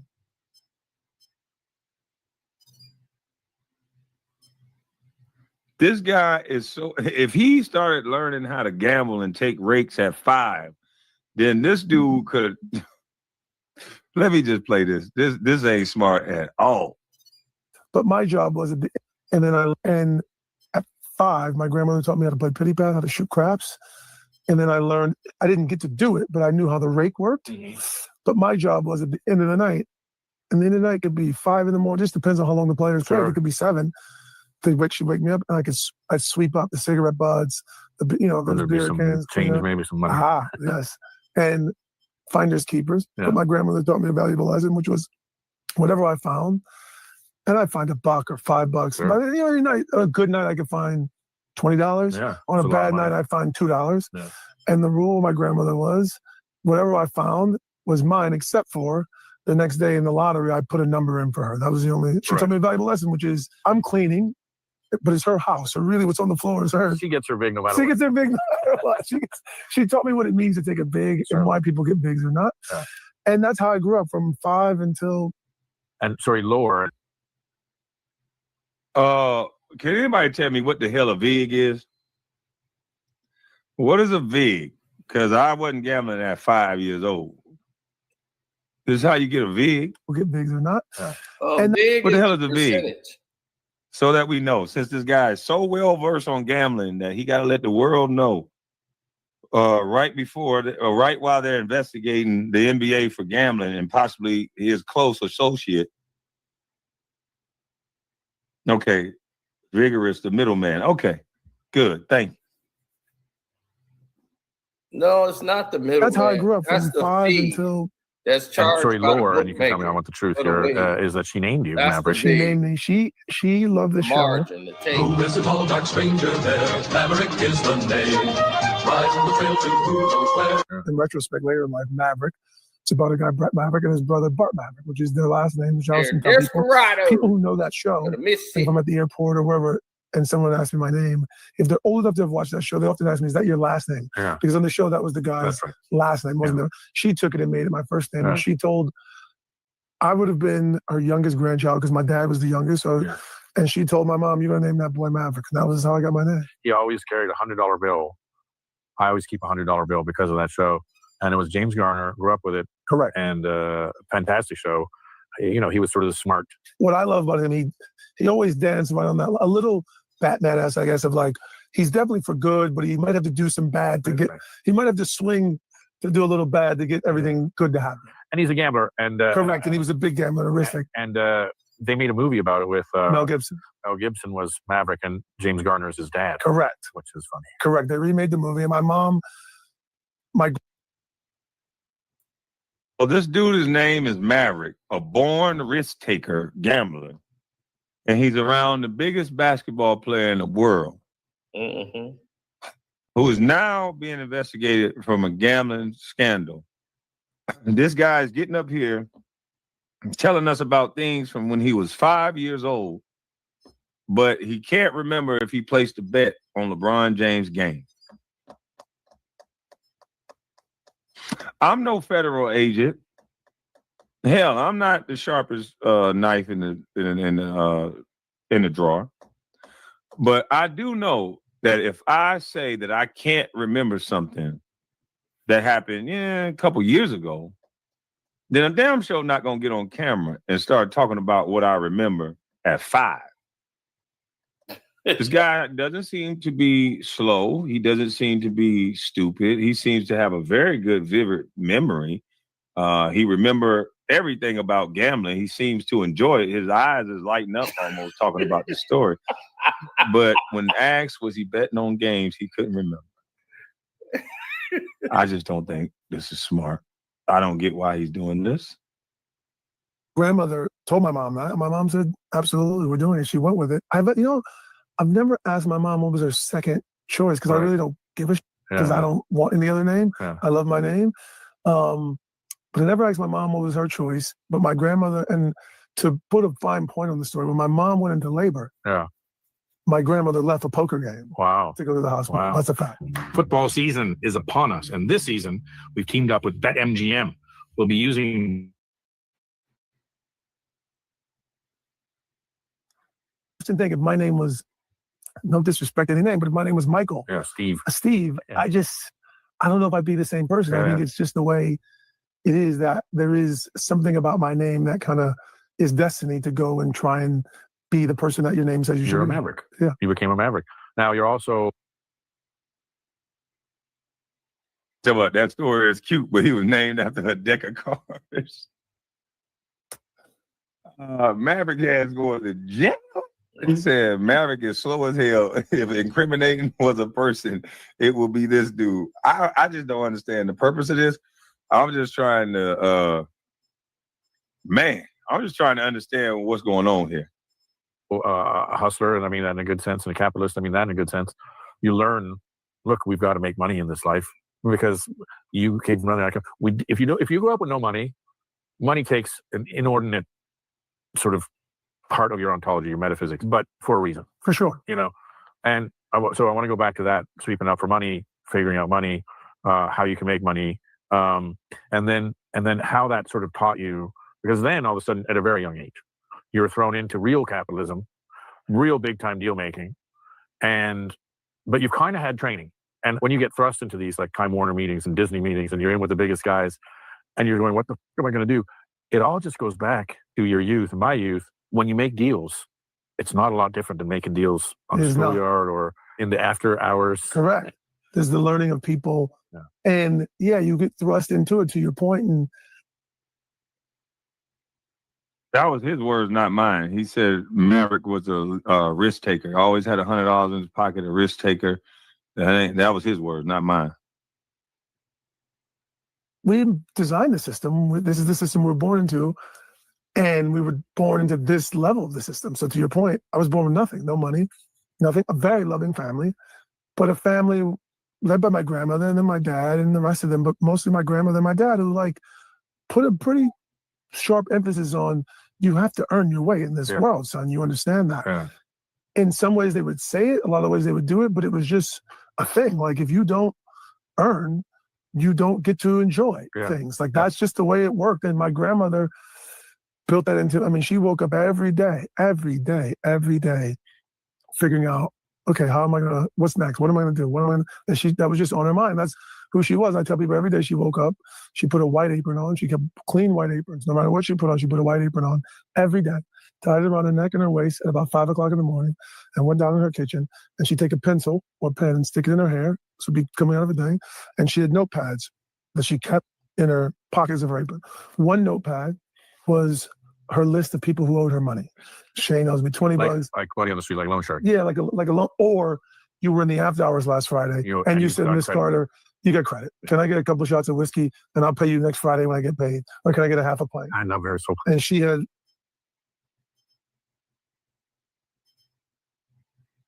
So Granny was a bookie bootlegger. And this dummy is up here with this little shirt on, trying to act like he's a squeaky clean guy when this white guy is looking at you as a straight up criminal. He's smiling at you and he getting your dumb self just to talk. But you could put on that little sweater and try to look like a preppy school geek all you want to, because but what you're saying is actually some shit that you shouldn't be saying. I don't understand why this makes sense to him. Maybe they done sprinkle something extra in that wine, or maybe. See, the white guy got his glass and it's still full. Maverick, you sitting up here, you know, you might want to slow up on that wine, boy. You talking a lot and you saying a lot. You are saying a lot.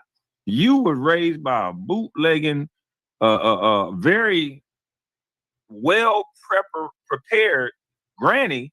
If you saying she always had an apron, so she was disciplined at this shit she was doing. She had an apron on, pistol in her head. Who owed her? What bets is coming? Why are you up here saying this? What purpose does this serve?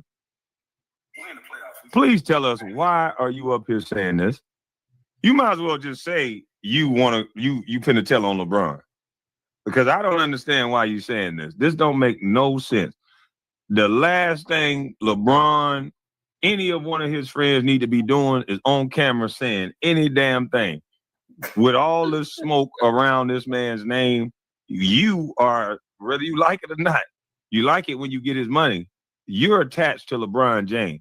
So what you say can and will hurt LeBron James. Just know that, damn, because that's what you're doing.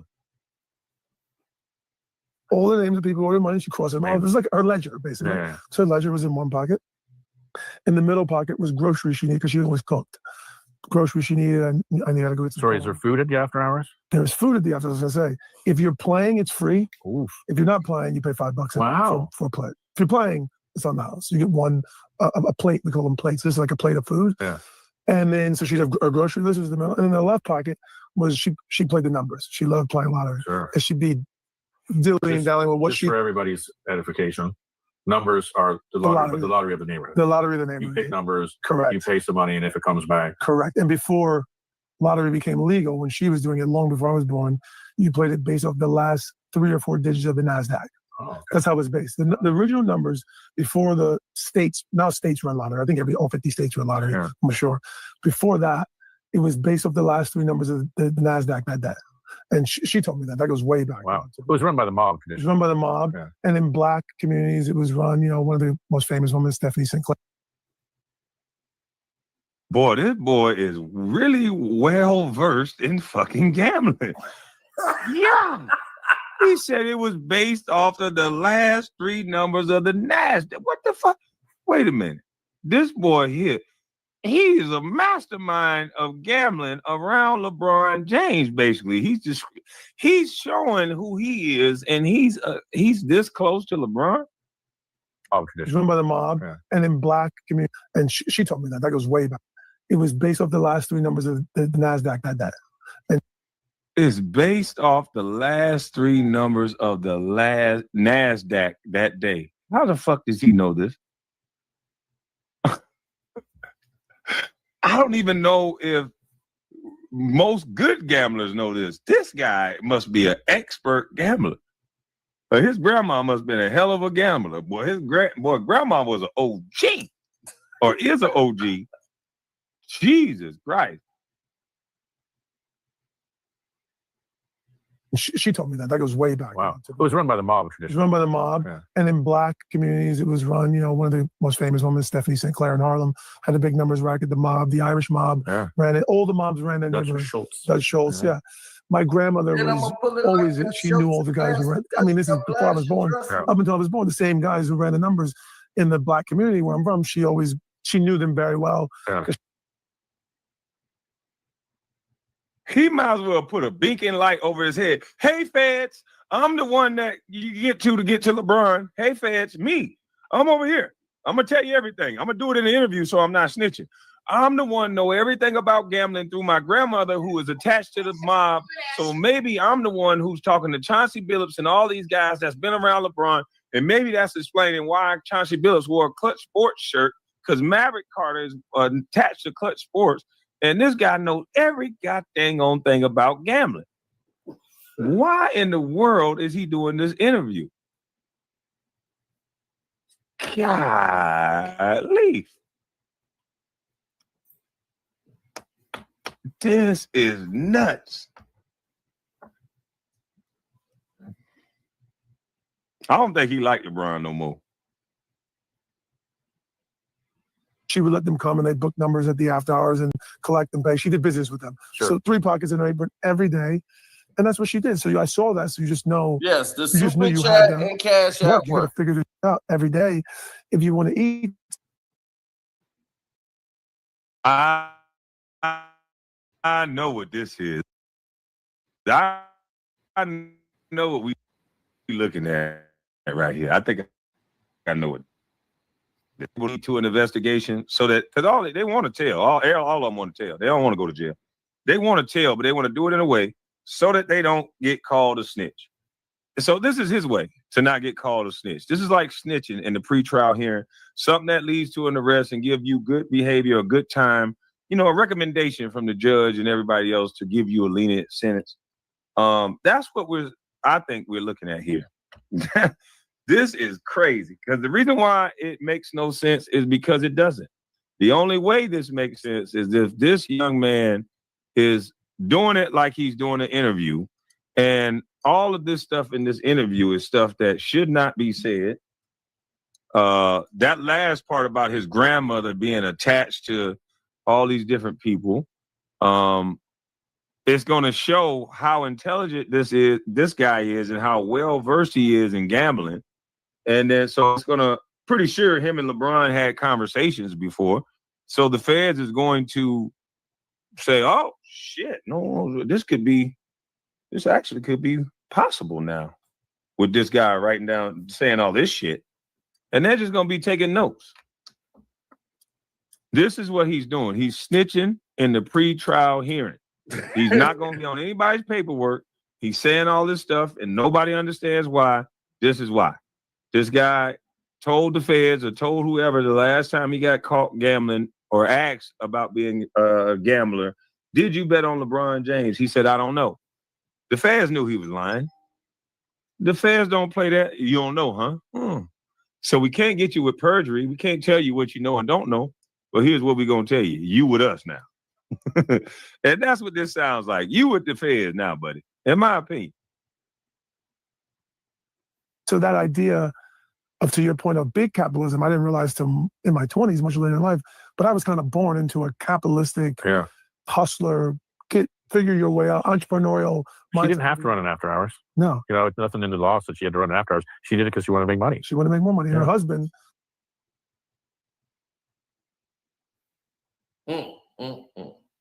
Wanted to make more money. Can't blame him for that. But damn. See how that worked? Listen to it again. You know, it's nothing in the law. Figure your way out. Entrepreneurial. She didn't have to run an after hours. No. You know, it's nothing. Figure your way out. Entrepreneurial. She didn't have to run an after hours. No. You know, it's nothing in the law that she had to run an after hours. She did it because she wanted to make money. She wanted to make more money. Her husband, my grandfather, was a construction worker. So she had to run an after hours. She did it because she wanted to make money. She wanted to make more money. She didn't have to run an after hours. No. You know, it's nothing in the law that she had to run an after hours. She did it because she wanted to make money. She wanted to make money. She didn't have to run an after hours. Hustler. Figure your way out. Entrepreneurial. She didn't have to run an after hours. No. You know, it's nothing in the law that she had to run an after hours. She did it because she wanted to make money. She wanted to make more money. Her husband, my Keywords. So, what the feds are going to be hearing, this guy that's around LeBron James is a career criminal.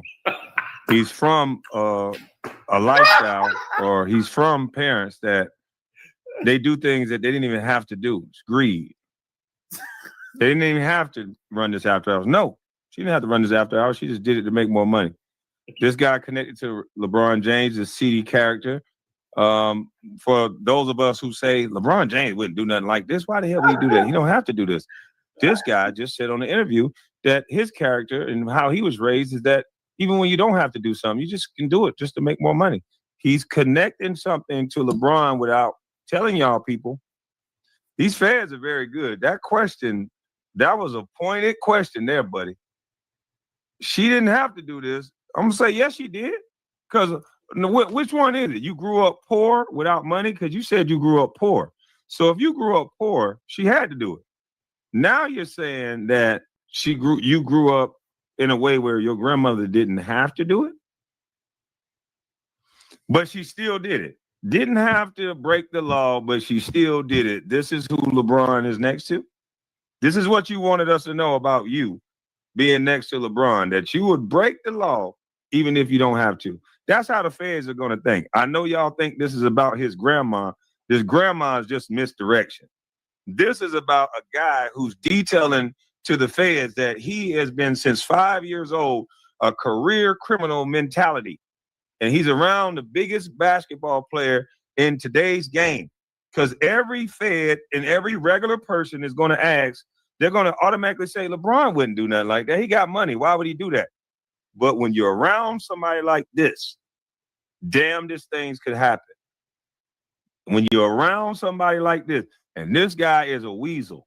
This guy knows how to survive. This guy is a hood cat for real. See, it's different type of street cats. Some guys are with the gunplay. Some guys are they just know how to survive in the streets. They grew up around hustling. They know how to make it. LeBron may not know how to make it. And this guy seems to be the type of guy that can make things happen. He can maneuver through both worlds. This little guy looks like somebody who's unassuming. If you see this guy in this little sweater and this little hat with his little light skin and his flip-flops, you're going to think this is a nice guy. But if you listen to the things he's talking about, this is a hood nigga. This is some hustling. This is a hustler. This is a straight up hustler right here. I'm a hustler, man. And he dresses in a way that you don't know it. But boy, this is a wolf right here. And that's LeBron's circle. LeBron James' circle operates just like that. That's what they're about. They're about that garbage you see right there. And this dictates why LeBron James is so screwed up. His inner circle is a reflection of him. Rich Paul, gambling. Dad owned a store, used to gamble in the back. Mav just told you what his mama did. They all gamblers, street guys, shooting dice, hustling. And they're LeBron James's closest friends. Why? Because LeBron James is into the same shit they into, gambling. LeBron James told y'all what? Oh, man, I'm playing better now because I stopped drinking.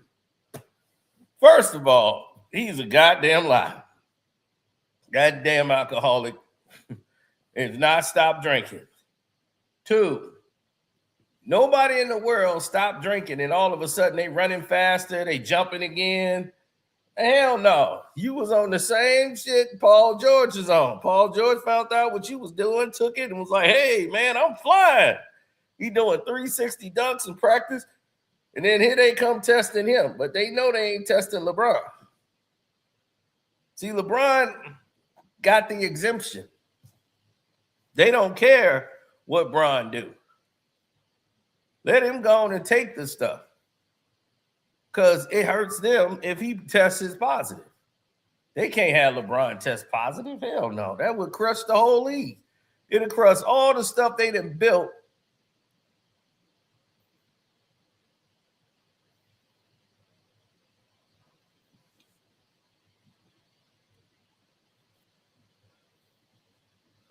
Hey, man, I'm telling you, that's the way I look at it, because if you look at it any other way, you start to see the cracks in the armor. I know this has been kind of long for y'all. Didn't want to take y'all on a 3-hour journey, but I figured, and shouts out to Kwame Brown Bus Life for breaking it all down for you. And we just thought you guys would enjoy that interaction with us. Kelvin, the only one in the chat now. Kel, you the only one still left. They done ran everybody out. He said the vig is the juice.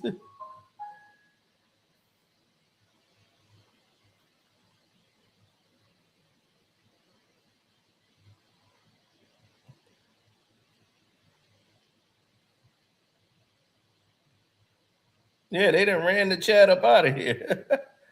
They was like, I'm here. Marcus is like, I am here for the nonsense. So anyway, LeBron James is back on the juice. He's on some whole new juice that they got that the NFL players know about, that they say that most of the NFL players take it during the off season to get themselves ready for the season. But then they got to taper themselves off when the season starts because it's on the ban list. And sometimes they have new stuff that's not on the ban list yet, and it's a matter of time. But the NFL don't care who it is. They gonna expose whoever gets popped up.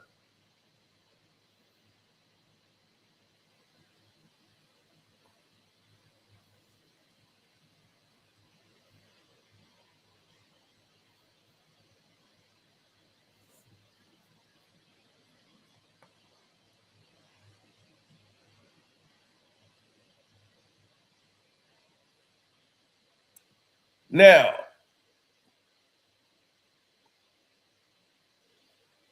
when people see things and they go in a direction that don't make a lot of sense, and when they start glazing, that's when you see people get exposed. And when you be like, man, dog, I thought you was one of the real ones. And then you start to look around and you start seeing like, damn, this is what happened to them. They got exposed. That's LeBron. That's LeBron in the whole nutshell.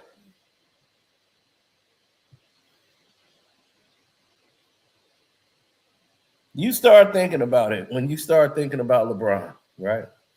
You start saying, damn,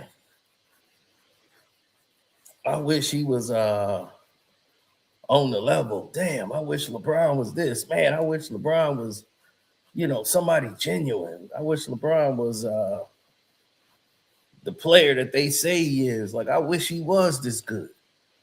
So I wouldn't have to sit here and argue. Everybody think I'm hating on him. It's just like, no, I see you telling me my eyes are lying to me. I'm seeing a guy that's supposed to be so outstanding, but yet he looks like crap every time I see him. And I'm supposed to just say he looks good because they saying it on TV. And I'm like, I watched the game. He played like crap. He played like shit.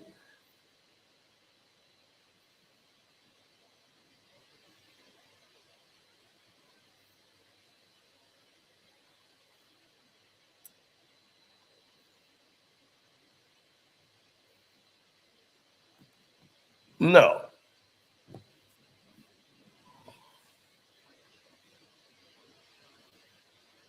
This has been a crazy endeavor, people.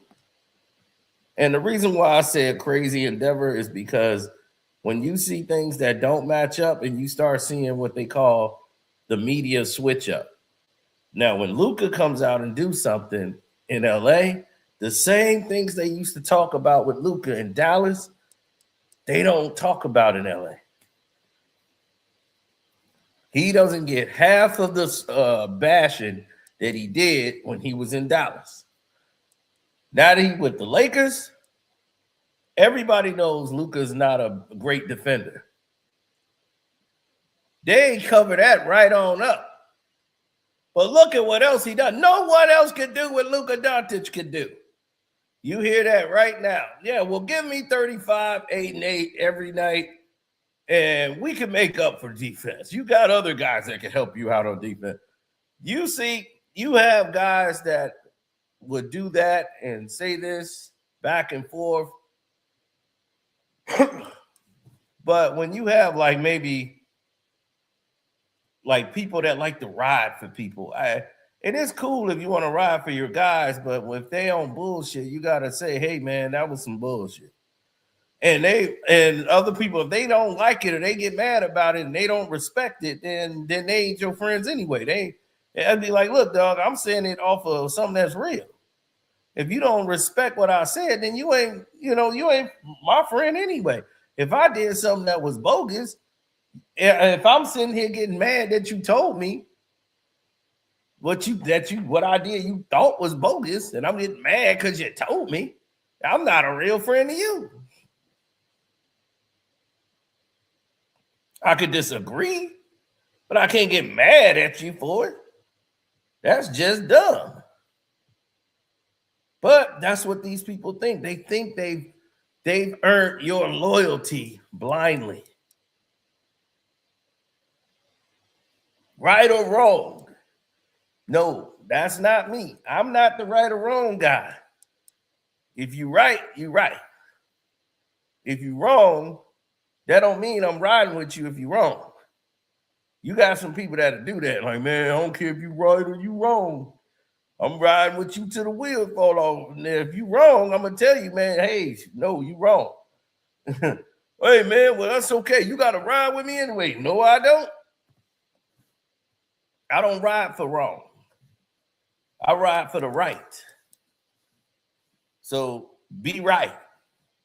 I know people in jail right now gone because of the same stupidity. They decided to ride blindly. And because they was in the car, they doing life in prison. Imagine doing life in prison at 18 years old because you drove somebody to go rob a store. And then one of the people that you drove to the store accidentally kills a man in the store. So now, guess what? You don't even know what happened. You ain't in the car. You in the car with it. You just in the car with the car running, waiting on them to come out. They don't even know that guy did.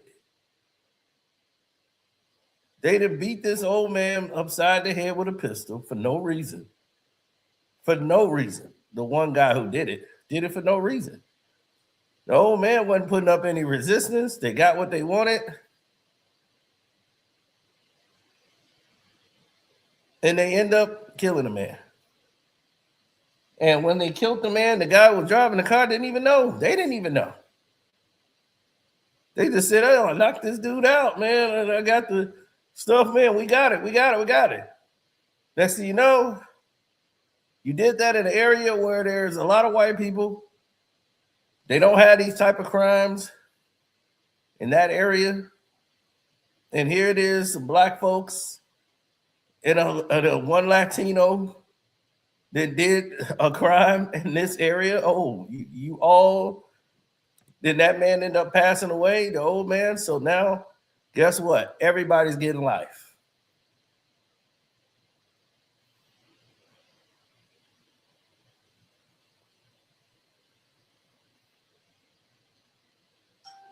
He's like, I remember that story. Well, it's factual. So when something is factual, it comes around full circle.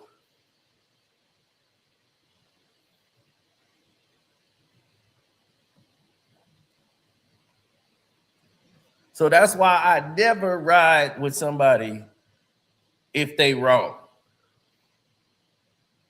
I don't care how cool with you, man. If you doing wrong, I'm not gonna ride with you. You gotta be right in order to have me to ride with you.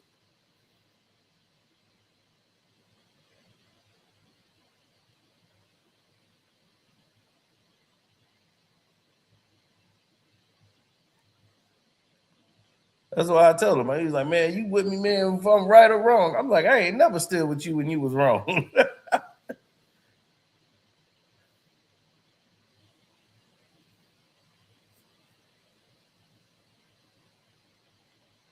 Mm-hmm.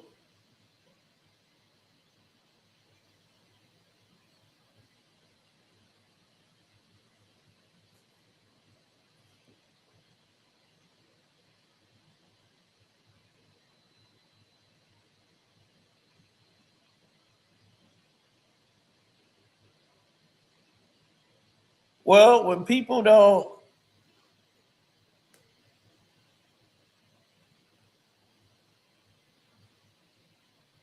understand that when they see it, everyone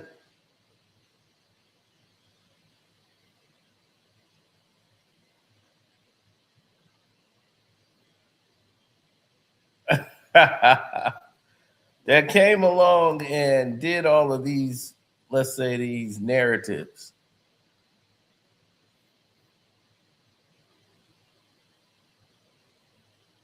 Oh, no.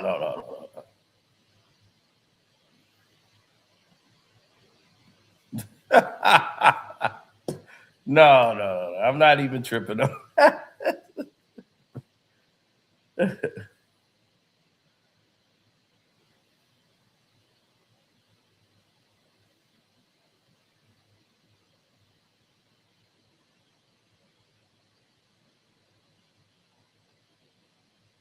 But yes, don't forget to go to my Patreon, man. I got some great things for y'all over there. So I'm gonna get up out of here because they trying to rush me up out of here. Obviously, that's why I'm seeing all this attention. So thank y'all for chilling out for this 3 hours. It's been fun. I got more in store for y'all. Stay tuned.